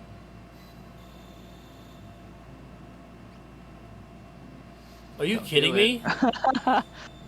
That feels bad. Wow. I'm sorry, Gar. Like, this is some bad stuff. How? This was one we didn't list on our list of bosses that we didn't want to see. Well, I mean, it's... I mean, If like, you have the tools, this is a very easy fight. If you yeah, don't have the tools, this is kind of what happens. yeah, yeah, not having fire damage or defensive piercing stuff, which Realm does. Like, in theory, the tools are there. It's just we got no way to deal with this cold dust targeting, which I guess is a coin flip, but um, yeah, we must fear the icy chicken in addition to The the ice spicy chicken? chicken.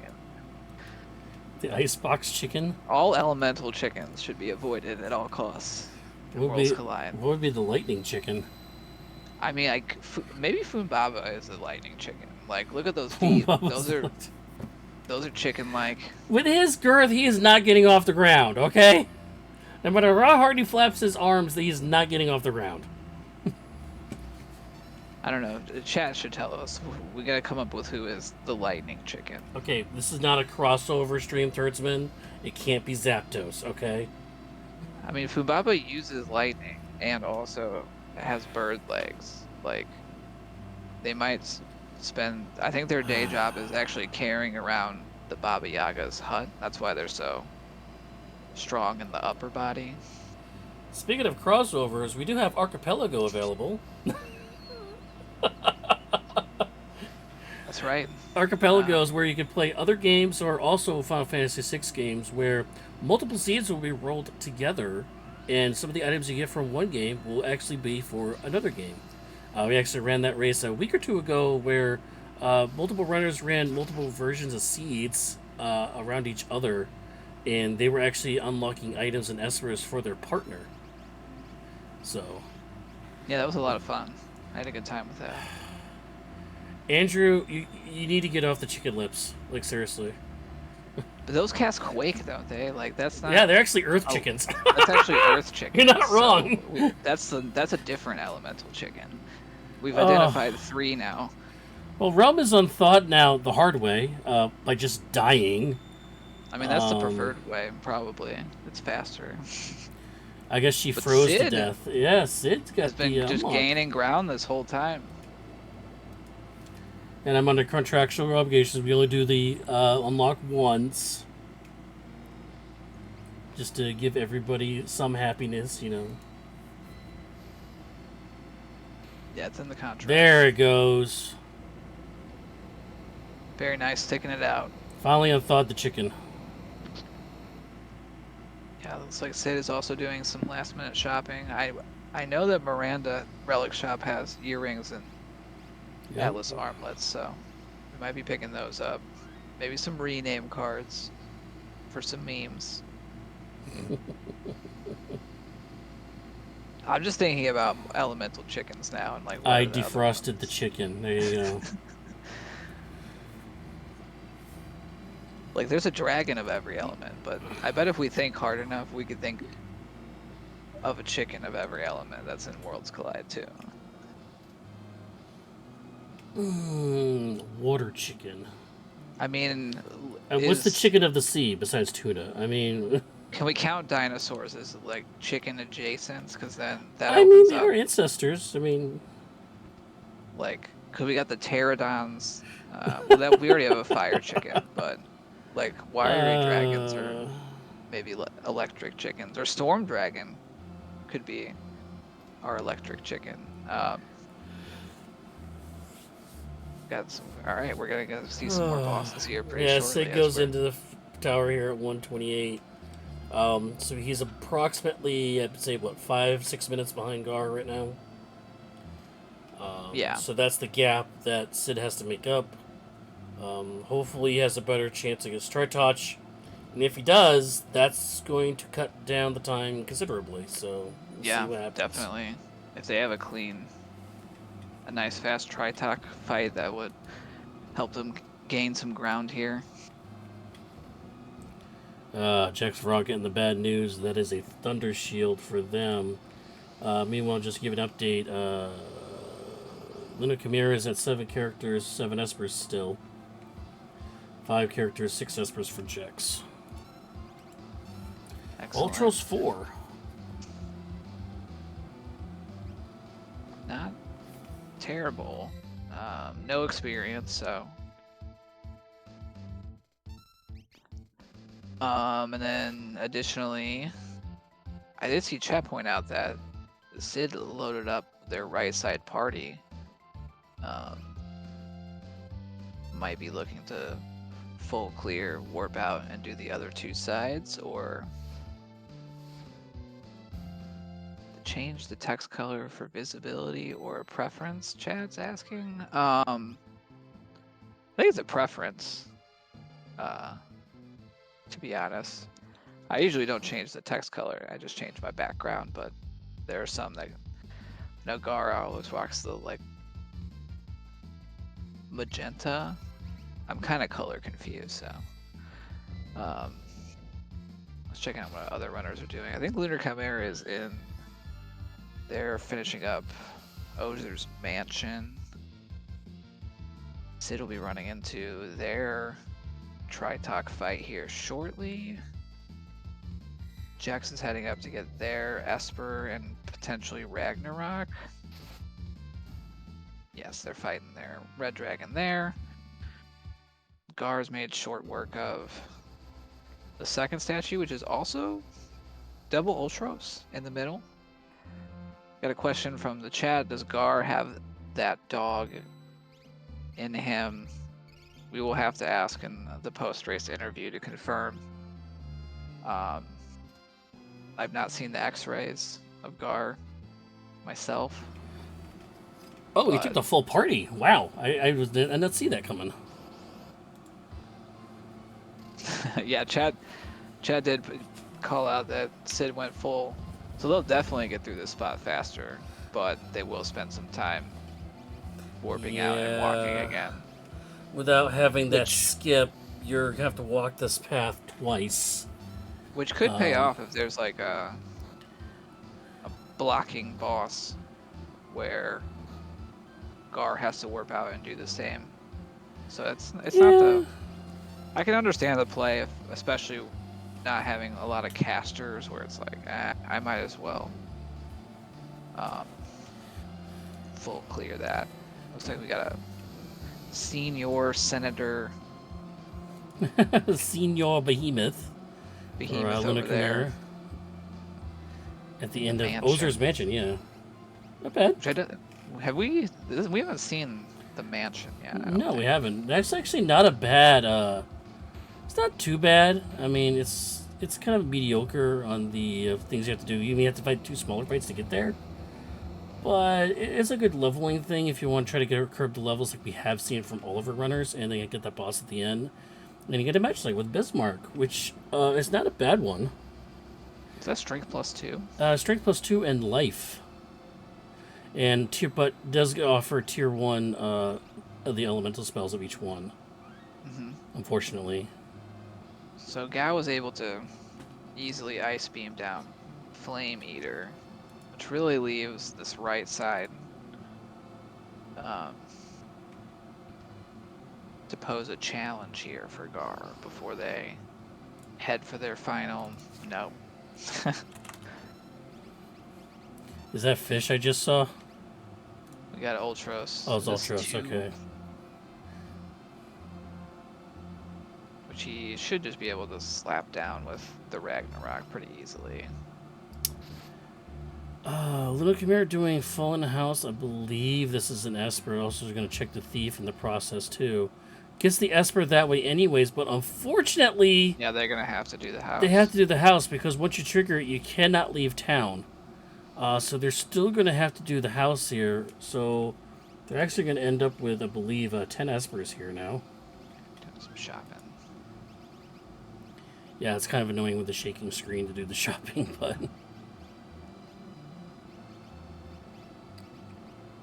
You know, some quick, oh, look, fixed ice, Ragnaroks. Hmm. Lunar never went on that offering expedition, and so they'll get an offering at the end of Collapsing House, which I think they'll be pretty pleased with if they end up. Well, yeah, they'll have to do it. Luna Chimera putting a fixed ice on Gar, however, do not have a fight command. kind of really unable to use those Nice work with effectively. capture now. They fixed that. Oh yeah, that's true. I mean, It's not the best, but I still think the Magitech armor still does well. I mean, yeah. if you have enough levels, because fixed dice does multiply off the levels that you have. I also find it funny that there's 2 different Ultros fights in the tower, by the way. Yeah, the tower was, Tritok definitely did a little bullying. The ice chicken, but overall it was pretty tame, Kefka's tower. So unfortunately, Sid's gonna lose some time reforming and taking the other 2 sides. Yeah, so that 6-7 minute lead is going to extend now for having to rerun the tower a second time now with a 2-2-0 setup where you put your throwaway characters on the right side now, and you put 2 characters each on the left and center line. Yes, so Strago's just gonna have a nice, easy stroll, not have to do anything. But yeah, Gar entering that fight. They don't have instant death. Realm is down. The pants problem is still a big problem. Oh, and Stone goes on to Mog. That's a reset of the Gar. Yeah, that was a tough opening from tier 1 there. With the lacking of armor really shows on that first tier. So sometimes it surprises me. Where like I've been getting by just fine with my leather armor and hat. So sorry, Lunar Chimera is actually running a 2-1-1 setup where Celeste is going to go solo in the 3 boss side. Interesting. Which means that Celeste has to face Tretouch alone. Lunar's got Celeste casting right now. Yeah, so they do. That puts them in a little better position. And I think they have fire too. So they have fire too. So actually, it's not gonna be bad. I mean, Little Chimera actually has a chance to pass Sid. Yeah, because they're not gonna have to retrace the steps here. I think Gar had to reset again. So that must have been another bad opening. Yeah. It's these punches. These opening punches are devastating. That's what happens when you don't wear your pants or your hat to the final Kefka fight. Getting our rows in order, so that'll be good. Jex for Rock picking up their 6th character, by the way, in Strago. They're also up to 7 Espers now. I believe Lunar Chimera should be at to 10 Espers. Nope, 9 Espers. Oh, so Falling House was dead, apparently. My bad. Yeah, that one's on the no free lunch list. I peeked the card there. It did give an offering, which some of the runners, it was their first. And for others, it was like their 12th. Yeah. Jex running with a Genji Glove double Ragnaroks on Mog. Very nice. Yeah, Gar having a little bit better go of it this time. Yeah, does have Fire Beam for Head, because Head is actually weak to fire. Long Arm is weak to instant kill and petrification. And then Short Arm that you want to leave last, that's the Fist in the front. I believe that's weak to water? So water or wind? Wind or water. It's one of the non-common elementals that is weak to. I think it's water, right? Because you throw tridents at that arm I think it is to do water. Extra damage. Wind is a different one. I think one of the tier 2 parts is weak to wind. Might be hit.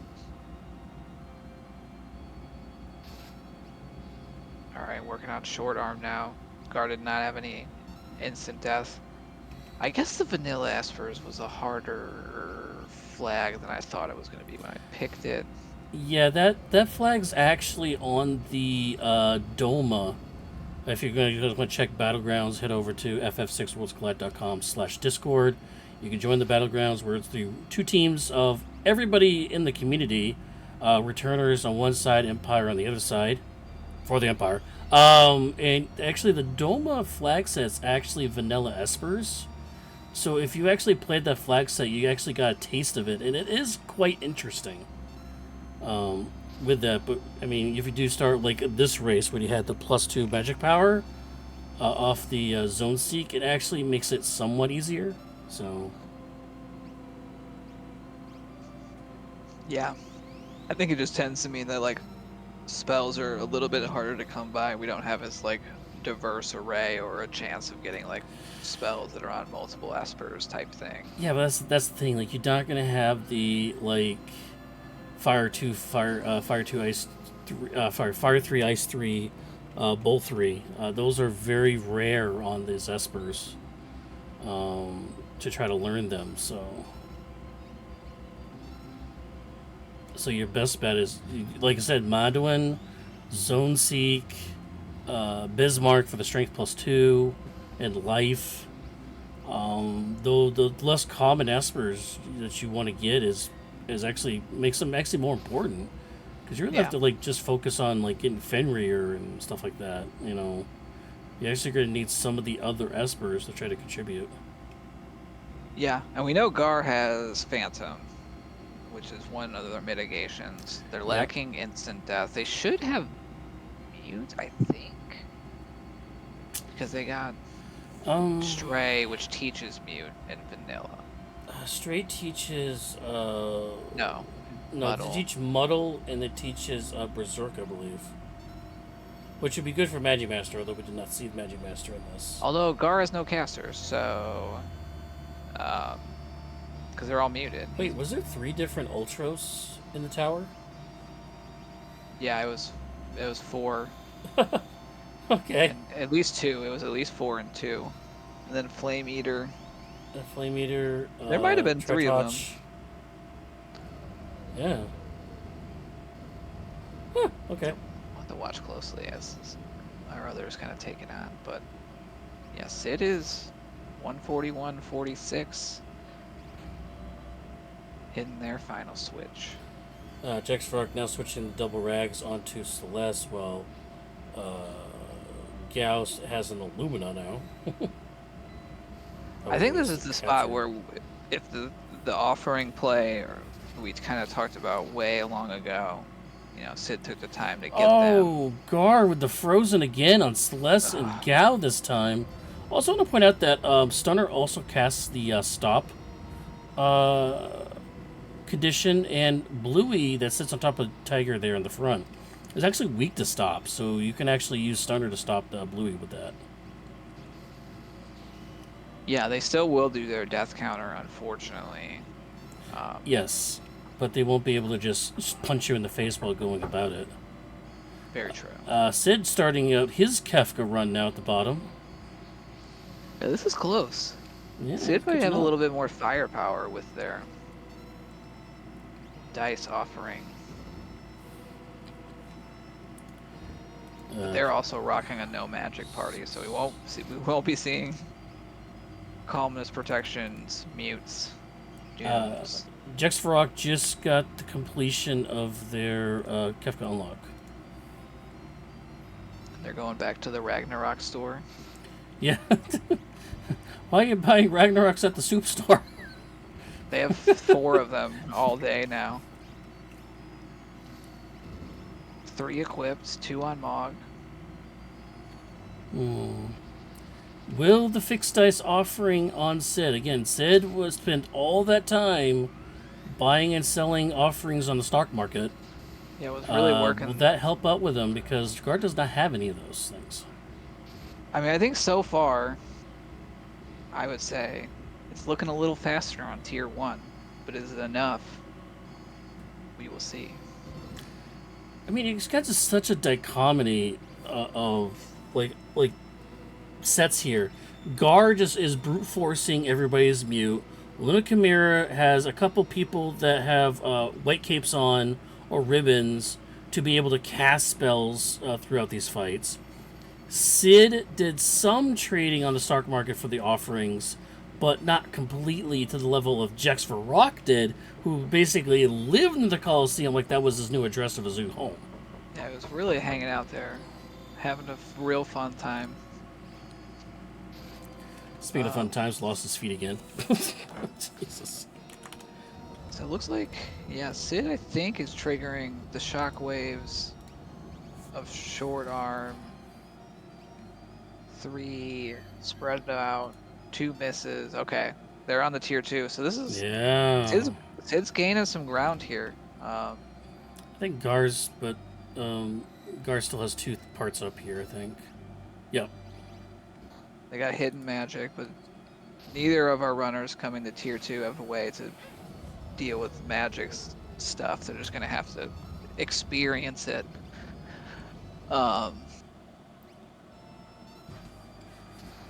And I would say, like, yeah, Lunar's getting pretty close to their switches here too. So I think this is their last statue fight. So definitely a tight group in here coming into the end. Jax is in the tower as well, with a lot of big swords.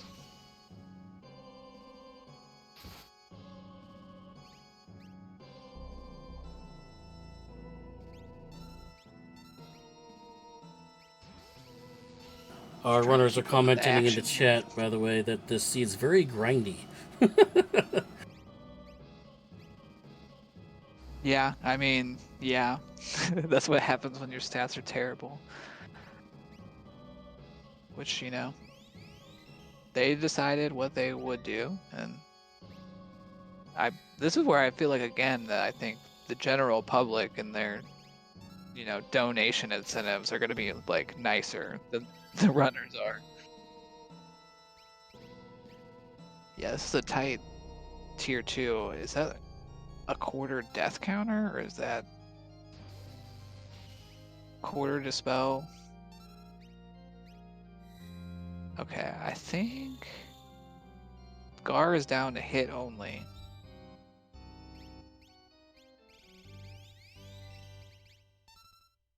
I think Lunar's still got a couple parts up. Nope.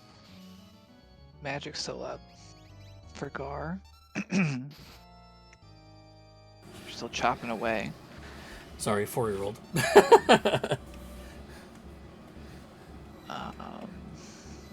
Yeah, it's definitely we definitely got a tight race here. Gar is still trying to chop down these last 2 parts. Okay, so we got hits though. The way that these damages have been coming out, I'm actually a little worried about when hits does his counter, because he's going to do a lot of damage. Hits, yeah, I think that's a good. We don't have much armor. They're at full health, so as long as hit doesn't really bully one person, I think they'll be okay. Everyone's back road now. Yeah. Luna Chimera running into a little bit of a problem here. Wait, that's not a gauntlet, is it? They summoned a... Oh, that's a balloon. That's a balloon. You don't want to see that. Or a grenade. No, yeah, that's you don't see that very often. Huh. Didn't know that could happen. We got dueling 10 hits, but Sid still has to take down magic. Okay, Gar's moving up to tier 3. Now tier 3 is only 2 heads here. We got the girl that's floating, the floating head of a girl in the back, and we have Sleep in the front, which is Kefka resting after he basically destroyed the world. The girl absorbs all elemental damage, which means Gal's not going to be very helpful in this fight, in this set. Yeah. But we have to take her down first. That leaves Sleep. A Sleep will counter. The more damage you do to Sleep, the higher and higher the damage, and worse attacks he hits on your target party. As a whirlwind open. Yikes. We hate to see it. Yeah, because Celeste has an Illumina, which we don't want to see procs if we're going to try to take down Girl that way. Yeah, the sword hit's fine. It's the Pearl proc that does the damage that we don't want to see. But we didn't get the Pearl proc. Nice. I know if we land the killing blow with the sword hit, that the proc won't happen. So I think they had the count on that one pretty good.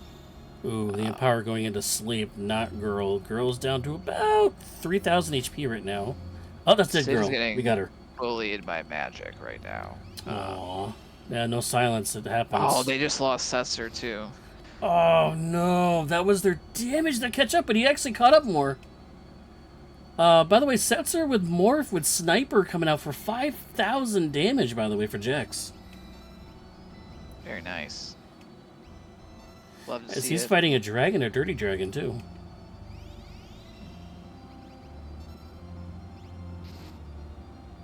Yeah, we'll see how Sid manages here. I still think they have the firepower to get through these rest 2 tiers. It's just the dice was gonna significantly speed up. Yeah, the dice which was non-elemental damage. You could just hit girl with that, and that could take her out one shot.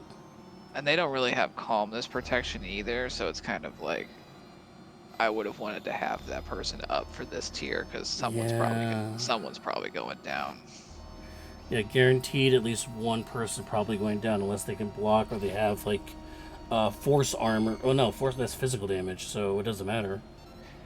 Yeah, someone rocking like a double Ragnarok or double Illumina will pretty much block anything coming their way. Does Momentum Ring block it? Proc. No, because it's not a magic attack. The Memento Ring only blocks instant death magic, and Calmness is a physical. Yeah, Sid got an unfortunate proc followed by a girl casting Whirlwind right after the. Unlucky with these procs here. Yeah, unlucky with the procs here as Gar gets hit with one Meteor here. Looking to heal some individual targets up. That's not going to be enough damage to finish him off, though. There's the Calmness. Mog goes down. Single Calmness, though, not double. But does lose Mog. Mog was doing a decent amount of damage, but having the other 3 still up is probably feeling pretty good. Gar doesn't have, like, high-level firepower right now, so this tier 4 fight will be interesting, I think. They got some shields to crack, which is good. Yep. So I'm literally looking for Sid switching the Illumina for Ragnaroks to stop getting those those dang procs. Yeah. Oh, gets now the proc anyways, but flare, but that's works. That's what they wanted. Yeah. Level 3 Muddle coming out from Ultros on Little Chimera's screen. Misses both, though. Yeah, they're getting into the teleporting. This fight is fine if we go fast, but once they start moving around, it's a big pain. Because don't they refill their hit points every time they... Or they're like... There's something weird happens, yeah. Oh, Imp Song. Wow, really? Cool. I mean, Sabin's not their damage dealer, so that's not horrible, but... Oh, wow. I just peeked on Gar's screen. Oh. Fallen 1. And then we had Slip Hit was on Gao, I believe, which is why they went down. Oh, Havoc Wing. I mean, again, 7,000 damage. This is nasty. We're getting Meteo on Sid's side. They should be able to take that one, though. Okay, well, Gao only one to take the hit on that. Flare proc, rather. On Moggle. We need that. Gar healing up. Calmness coming out. Oh, Mog goes down. And... Celeste blocks it, though. So, still pretty close. Gar had a rough start to their tier 4. Sid's down to 2, but Celeste has got power. Gao's alright. Stone Cold Realm goes down. My goodness. This is dicey. Yeah, this is really dicey. Not having a healer, like an AoE heal. Not really having any X potions or elixirs that we would normally have from chests. Yeah, Luna Chimera, but the thing is, with the difficulties that these two are having, Luna Chimera has those AoE heals with Cure 2. So Luna Chimera has a shot. They just need to keep pushing. I know they're having difficulties here, but they can keep pushing and try to get into there. Don't forget also Jex of Rock also in this fight here. They're climbing the tower as well. Yeah, are they pushing? They're pushing their first switch, so they still got 2 more statues. Yeah, so they're catching up with Lunar right now. Empower coming out with Realm, trying to get the health up. Havoc Wings are devastating. Yeah, so, yeah, Kefka not in the charge-up range, I guess. Yeah, because Sid's Realm, is not one of their starters, so no. they're not really doing much here. Train is a pain. Shrine, which doesn't really do much for a group, does blind Celeste, if anything. Yeah, but they don't need. Gotta be in range here. We're just waiting for Kefka to charge up so we can dump our shields. Pro proc there for Sid. There we go. Goner charge. There it is. Now we can dump our shields. Stealing, trying to get that Mega Elixir. Yeah, that would be huge. Might as well. I guess we're not gonna dump the shields. Goner comes out. We might not be close enough to break all of our shields and take down Kefka. Now Saban's up though, so this will negate some of the damage for the other 3 party members, because each party member that's up lowers the damage of what Goner does, and that's over 2,000 damage. Still a piece. Goner now coming out for Sid's side with only 2 characters up. That's going to be doing more damage. Oh, but he has better defenses and more levels, maybe. That did a lot less damage. So. That could be another factor for Sid. The fact that he was maybe a little more tanky than Gar was. A train, that's actually better than what Kefka could do, right? We don't want to see, what we will never want to see is them start...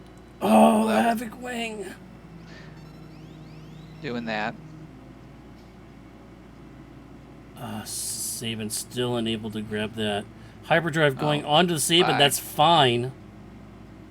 Revenger over on Sid's side. We're pretty much in the same point, I think, in both sides here. The Havoc Wing for Celeste. Woo!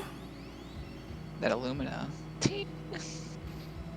Oh, Havoc Wing! Double Havoc Wing from Gar's side!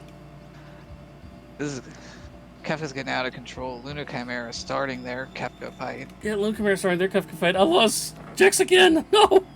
Oh, we got double Gunner charges happening right now. A Pearl proc. Crack that shield. Crack him. You gotta crack.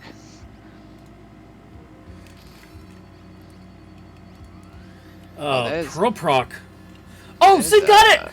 They've got the GGs there that come from behind. Oh my goodness, despite they come from behind. Their fixed dice offering user. They just had a little bit more. They had a little bit of a level edge, I think. A little bit more firepower, and a little bit nicer Kefka after Goner. Yeah. They got a couple more of the Revenger trains, and not as many of the Havoc Wings. And so, I guess doing all that stock trading of offering stock did pay off in the end. Yeah, Sid does join us in chat, but here comes Hyperdrive back onto Celeste again for Gar's side. Realm is again the only one left up here. Havoc Wing comes out for... Oh no, he's gonna reset again! Oh, we hate to see it. Oh no. 4th reset for Gar! We are joined by Sid, the winner. First question from chat. Sid, did you have that dog in you tonight? No. Oh no. That's a no. You're a clever cat tonight. That's a different kind of animal you can have in you. Sometimes Gar's gonna crawl in for anything. No. Sometimes you gotta have the clever cat. I mean, that's a tough. They really got bullied by tier 4 Kefka, just doing the worst things. Yeah, I was worried about that myself. But yeah, you were a part of picking these flags. Do you have any regrets now that you're at the end of the race? So one of the flags I picked was empty chests, and that was particularly because I typically am very bad about taking like 100 chests for most standard seeds. So it was a fun challenge to myself on that one.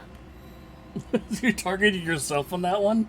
Yeah, that was the idea. I gotta learn to get better somehow.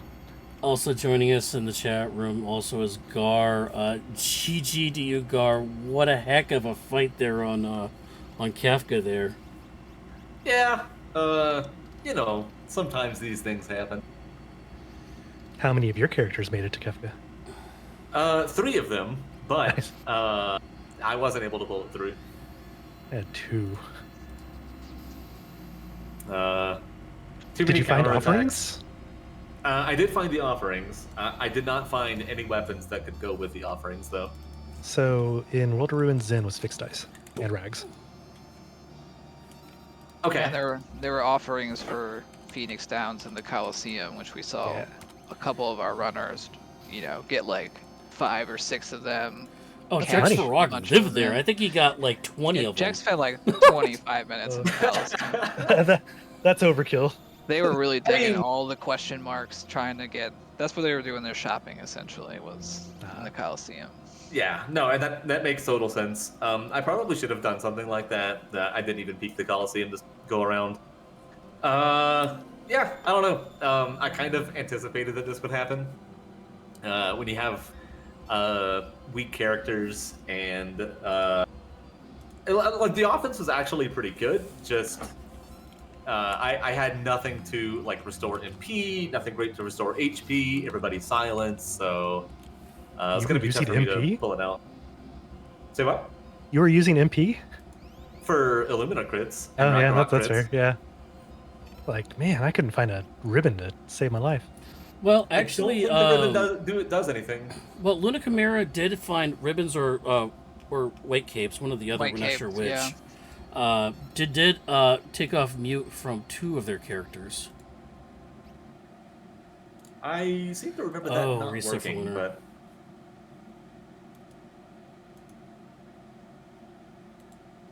I know it works for Berserk. it does Autumn for Berserk. Yeah. I don't know. It's been a while since I I, had mute. Yeah. Oh, I'm sorry. Mute is mute is Peace Ring. Is that right?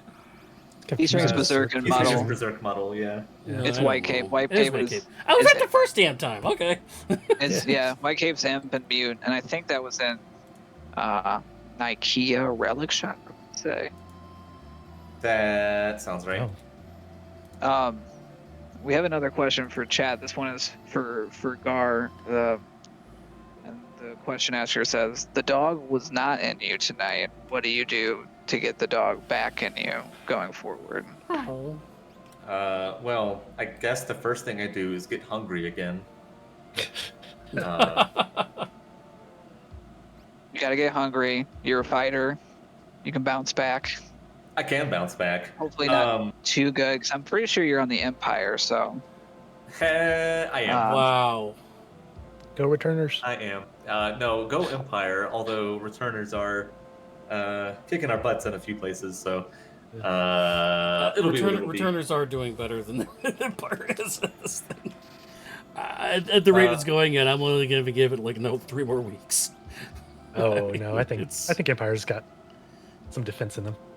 So, I will say that these are basically the worst case scenario flags, and we're still getting people who finish sub 2 hours, which is pretty phenomenal. Yeah.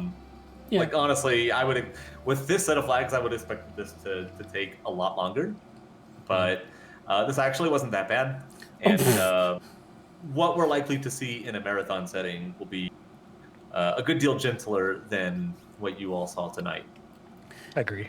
Yeah, so the whole premise of this, again, going back to the beginning of the whole thing, is the top, where our planning is the top 4, 5, 6 donations, or we're going to set a dollar amount, and the first come first serve. If you pay that dollar amount for those slots, you, the viewer, will have the ability to pick all of the flags for what their runners will be doing in this event, which again is the Fastest First Fall Festival 2023, which will be occurring then in November.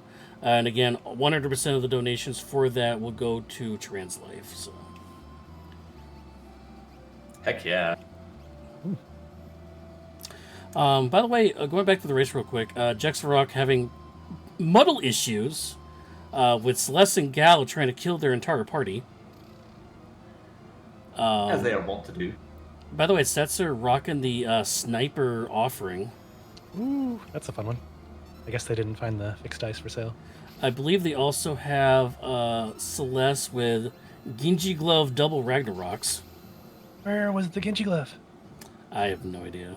I was looking all over for that. I know. Well, I know that the sniper they dug out of the Coliseum on a question mark gamble. So that's where that one came from. I wonder if the Genji glove did too, because they took a lot of mystery fights. yeah, so Jax, like I said, lived at the Coliseum for about 20, if not 30 minutes of this race, to the point where they were just throwing random items for question mark rewards. And I think they actually got an Atma weapon, a sniper, from doing that, so probably a good glove too. I guess that should have been my strat as well. But I don't know. I felt my offense was pretty decent, so I was like, yeah, let me just go. And then I got punished for it. Well, Sid did the same thing. Sid, like, how many offerings did you end up with? I did 4 or 5 initially, and then I needed more for more money. So I went back and got like another 4. No. Yeah, see, I didn't touch Coliseum at all, and that was almost certainly the smart play. If only to get money. The fight was not easy. Would have been nice too. It was a tumbleweed, and the life shaver was either doing 0 or one-shotting me. It took a bit. Yeah, that sounds rough. Yeah. But it was for a Phoenix down. So those were easily enough to get. Yeah, you can find them in any dollar store. Good trade for 500 gil to 30,000. And Gar, I do want to say I liked your 50 tonics at the beginning of the game as well. I think that was wasn't you. sure. It was. I wasn't sure how easy gold was to be able to come by. So I don't know. Like I kind of miscalculated a whole bunch of parts of the seed, but like I said, sometimes these things happen.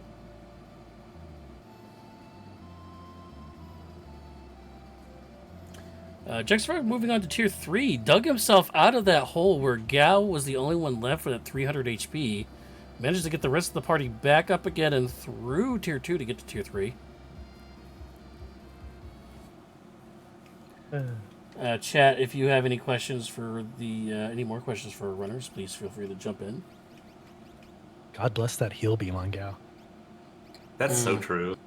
Yeah. Heal Force MVP. Lunar Chimera also, by the way, did find a Cure 2 on an Esper, so their unmuted casters were able to cast that. Oh, that's nice. Yeah. Looks like a lot of us had over the character count tuning into the stream. Yeah, it was kind of inevitable, except for Jex.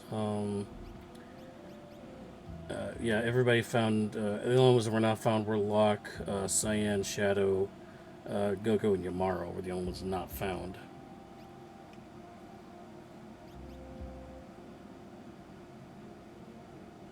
But, no free lunch will do that to you when you can't get Espers, that way.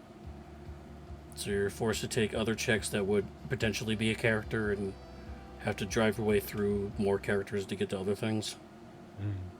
Those were my gear checks, though. Honestly, I was kind of worried about, even at 6 characters not being able to find a 9th Esper. It turns out that, all of that was completely unfounded, but I had no way of knowing that. So. Oh, I was the only person to get Terra. I don't even remember where she was. Not Burning House, that was Sabin. No. It was Abbott's. Abbott's Rock. Abbott's Rock. Abbott's Rock, oh, yeah. Yeah, I didn't even go there. Yeah, several people did the Everett's Rock, which actually put him in the Burning House that way. I mean, yeah, that makes sense. I was taking all the combat fights I could take. All of them. See if we can listen on Jex's stream here as he fights Kefka. Hopefully his stream will stabilize for this fight. And I think on that note, I am going to take off, but thanks everybody for the race. I got other time commitments, at least for tonight. But thank you all so much for having me. It was an absolute blast to race with these top dog racers. And I promise I'll do better in the actual event. All right, we'll see you then. Once again, November. Stay tuned to our Discord, though. Everyone who just wants to watch, if you just want to watch Worlds Collide portion of that, we will post. They will pull the times of the schedule about a month in advance. So sometime in October, I think, is when we'll know when our time slot is. But try to watch the whole event. It's going to be a whole bunch of randomizers, Final Fantasy X speed runs, stuff like that. It's going to be a great event. It's also going to be some games that you probably never even heard of. Also, so if you want to check out some other games that might be out there, go ahead and watch that too.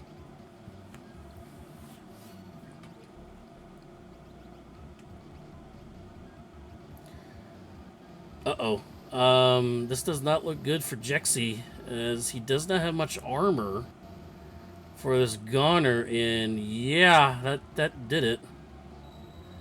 Oh, Mega Elixir goes off and only 2 characters. Oh no. That's not. Yeah. That's not ideal. Oh, he queued it up in anticipation to try to speed his way up after the goner effect. But Havoc Wing comes up. Double Havoc Wing, no! Well, that's just rude. Oh, Yeah, same that's thing that rough. happened to Gar. Yeah, Kefka came to play today. And right after that horrible outcome that Gar also ran into, the double Havoc Wing capper, Kefka just not having it today, Jax.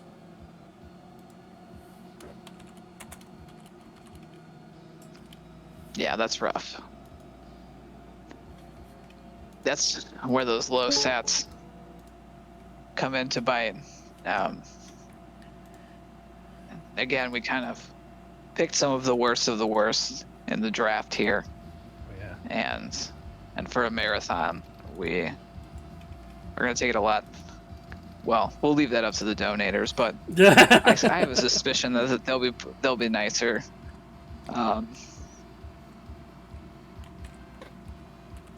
But it was definitely a great effort from everyone.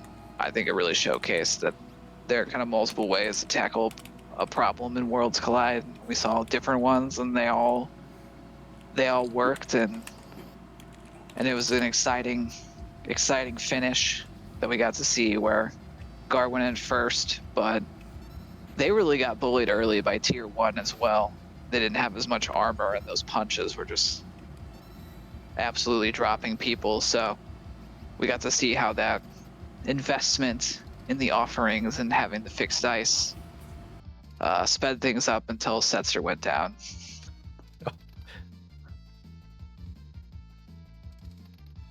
Yeah, that was a really sad moment for me whenever Setzer went down. Like, this is going to take twice as long as it was going to.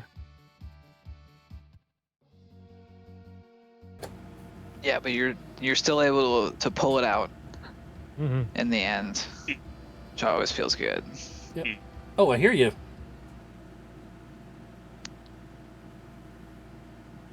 Oh, we have a Jax. Also have a Jax. Hang on. We're There hanging we go. on. We're hanging on to. GG's. We're hanging on to a lot of offerings. I mean,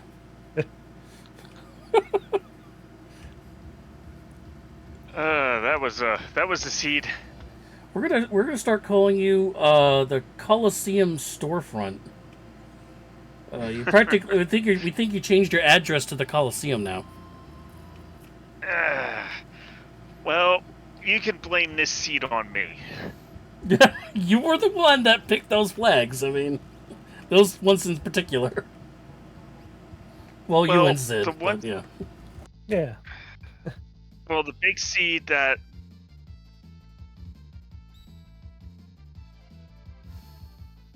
So the, Can you guys hear me? Yeah, we hear you fine. Okay. So, yeah, the one flag that, well, one of my flags got vetoed. That was the lower EXP. You're welcome. That probably would have just added another hour to this thing. Yes, that's why I And the limited other- that one. And the other flag was the garbage pathetic characters. That was the other one. So character stats are 20 to 60% of their original. And everyone was garbage. I mean, yeah. I mean, I- when you pick up people like Strago, who has horrible stats anyways, to make him more horrible, that's pretty much what's going to happen. Yeah, pretty much. I mean, like, the Phoenix Downs for offerings was really nice if you could kill the stupid tumbleweed. Mm-hmm. So I heard something about fixed dice. There was fixed dice somewhere? World of Ruin Zen. Okay. Rags there too. Because World of Balance... Yeah, the World of Balance had rags. And I obviously bought a bunch. There was Minerva's Found the, also in Tommaso. and- That helps out. I could have sworn I saw Minerva somewhere else as well, but finding the Genji gloves, that was also really nice. Yeah, But where was that? We missed that. World of Ruin Jador. Oh, okay. Didn't even step foot in there. Yeah, but once I got my final progression from the Zen Thief, I'm like, well, I got some leftover cash. Let's sell this Atma weapon and some other stuff. Risky move, but let's do it so I can Genji glove up on 2 characters. Well, there's your 'Cause, proof right you there, know- by the way. It's with the fixed dice right there in the World of Ruin to Zen. Yeah, Lunar Chimera just hopped in there. Yep.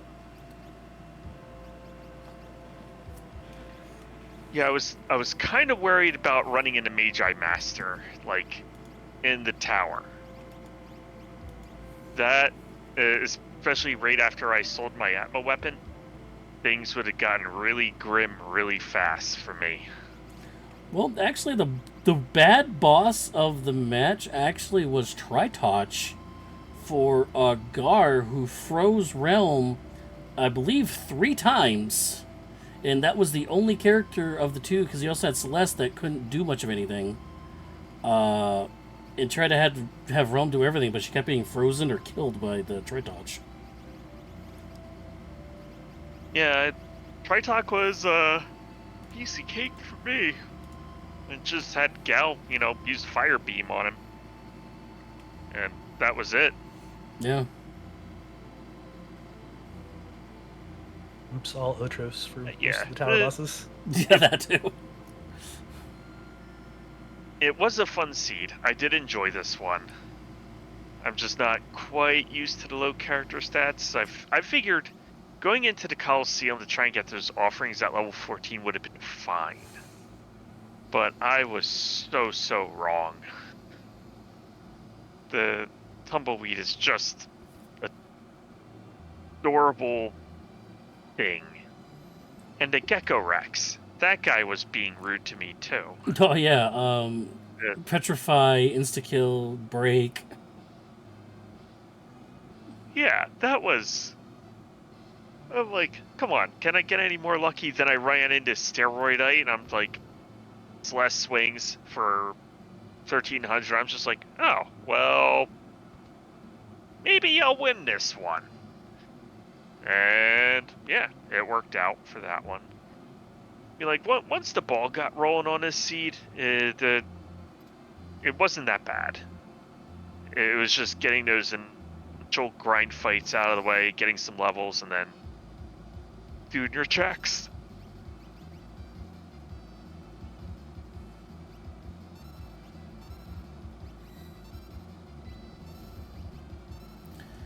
All right, I think we're gonna wrap up this race real quick. We're probably gonna raid Luna Chimeras to give them some love that they're still trucking along here. Any last things, guys, you want to mention before we wrap things up? Absolutely. So, yeah, anybody who is new to Final Fantasy VI Worlds Collide and is interested in learning this randomizer, please join us at FF6WorldsCollide.com. The WC1. That one's still around, isn't it? But anyways, Yeah. also give our Restream team and our racers a follow. And if you do come join our community for Final Fantasy VI Worlds Collide, we do have a bunch of people that are willing to help you out, learn the tricks of the trade, and all that fun stuff. Also, GG's and thanks for tuning in. GG's. GG's. If it's anything from you? Usually I have like some stuff to plug, but for now, not yet. How about Battlegrounds? I got some submissions out there. Yeah, Battlegrounds for sure. Super fun team combat. That, yeah, I've been had a lot of fun in playing flags where, I mean, honestly, I don't know what a good time is, so it's been a little less stressful than the Ultros League can be, because it's just that one I have a pretty good idea of whether or not I'm going fast, and with these, it's like, I might be, so just keep going. Yeah, it's just let people know, even though it is a team sport where we have like 20 something people on each side, there are rules in place where we can't divulge what those times finished are if you haven't done the specific regions raced yet. You can give a little bit of a hint that's saying, hey, we're really losing on Triangle Island, we might need a little help there. That's about the extent of what you can say. Yeah. But yeah, even that's been nice, because there's like 3 or 4 of these a week, and not everyone always has time to do all of them. So being able to like ask your team of like, okay, I could do one, where should I go? Oh, jeez. It's sorry, Doom Dragon's on screen there Doom for Luna Dragons. Chimera.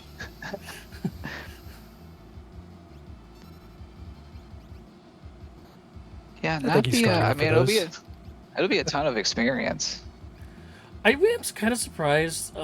Going back to this game, kind of surprised that Luna Chimera didn't try to force learn that Merton, because they actually had Merton protection and the mute was off on a couple of the characters. I mean, I know it's ×1, but they did have the option for it.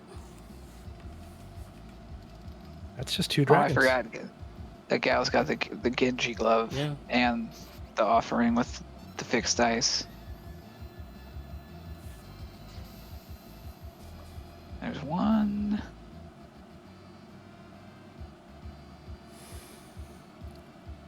There's 2. Wow. Oh, I should have asked. I should have asked Gar about their feelings about icy chicken. Yeah, we never did ask. Because that was another area where they definitely lost some time on the Tritok fight, where their only character that could hurt Tritok was getting cold dusted over and over and over again. Which is never good. No. It's curious to me why Lunar Chimera has the dice on Gao. Yeah, I'm not sure how they're using it. Well, I mean, they're using it with capture, but like, Oh. that just adds the text box that makes it get like twice as slow. Yeah, but I mean, they're the only ones running right now, so time doesn't matter. That's fair. I mean, hey, if they can finish, they still finish in second overall. Technically. That's true. I mean, That's super true. Yep. Just got to cross that line. yeah. Gotta have that. Yeah, they're showcasing some spirit of General Leo here, for sure. Yeah, definitely having the General Leo. They've got some great levels now, as well. So. An economizer. That's good.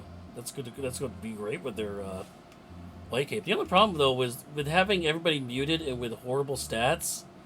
I mean, you have to use one of the slots for white cape. I mean, what do you put in the other one besides maybe an earring, right? Yeah, it definitely limits magic power the most. I think that's why we saw most of our runners lean towards a more physical-based offense, because they knew they were going to get levels, but stats were a lot less certain. Now, having those magic power espers helps, like, You know, we saw Gao get boosted a lot, so they could just use Magitech all the time, which I think was a really wise play by all of our runners there. Yeah, these are going to be... I think Luna Chimera will have a much better go of it this time around Yeah, I think so with too. the prep that they did.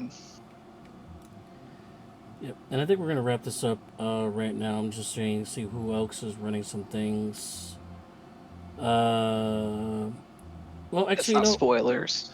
Well, Mugaplex is doing their usual. Mugaplex is the only one not actually participating in the Battlegrounds, but they are doing Yeah, they are. Ultras League though. So, oh, that's right, they do it. Right now, this says he's doing Ultras League though. I'll make sure. Let me double check and make sure though. I'll give it a peek. Make sure they're doing it. I'm okay, though. Yeah, it looks good. You think so? Let me double check. Yeah.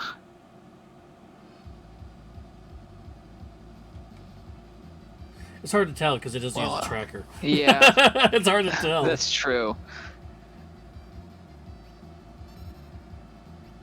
All right. Well, I'll just ask in chat. yeah. Well, I think we're just gonna raid Lunar Chimera anyways. Give them some love directly. Yeah, I think that makes and sense. Just cheer them on. As we wrap things up here, once again, I want to thank all our runners. Again, Lunar Chimera, Sid, Gar, and Jex Farag. And a shout out to Drinks Glue, who was going to run tonight and couldn't at the last second. So thanks to Jex for jumping in there at the last second to run in their spot. Also want to thank One for Your Fits for joining me in the booth. I am Saberwolf. Once again, this is the submission for the Fastest Furs Fall Festival 2023, where 100% of the donations go, and the auctions, goes to Trans Life. I will have a couple of incentives going on. Usually we do throw the save or kill Sid. Not the Sid that's in our chat right now. There was actually confusion on that last year. Like they thought we were going to kill a player. No, it is Sid, the character in-game. We have to feed him fish or don't feed him fish. There's also, of course, the Opera House, and what we're going to try to do is that we are going to have multiple slots where you can donate money to have an opportunity to pick these kind of flag sets for our runners to make them feel really, really happy or really, really miserable. All to our own enjoyment.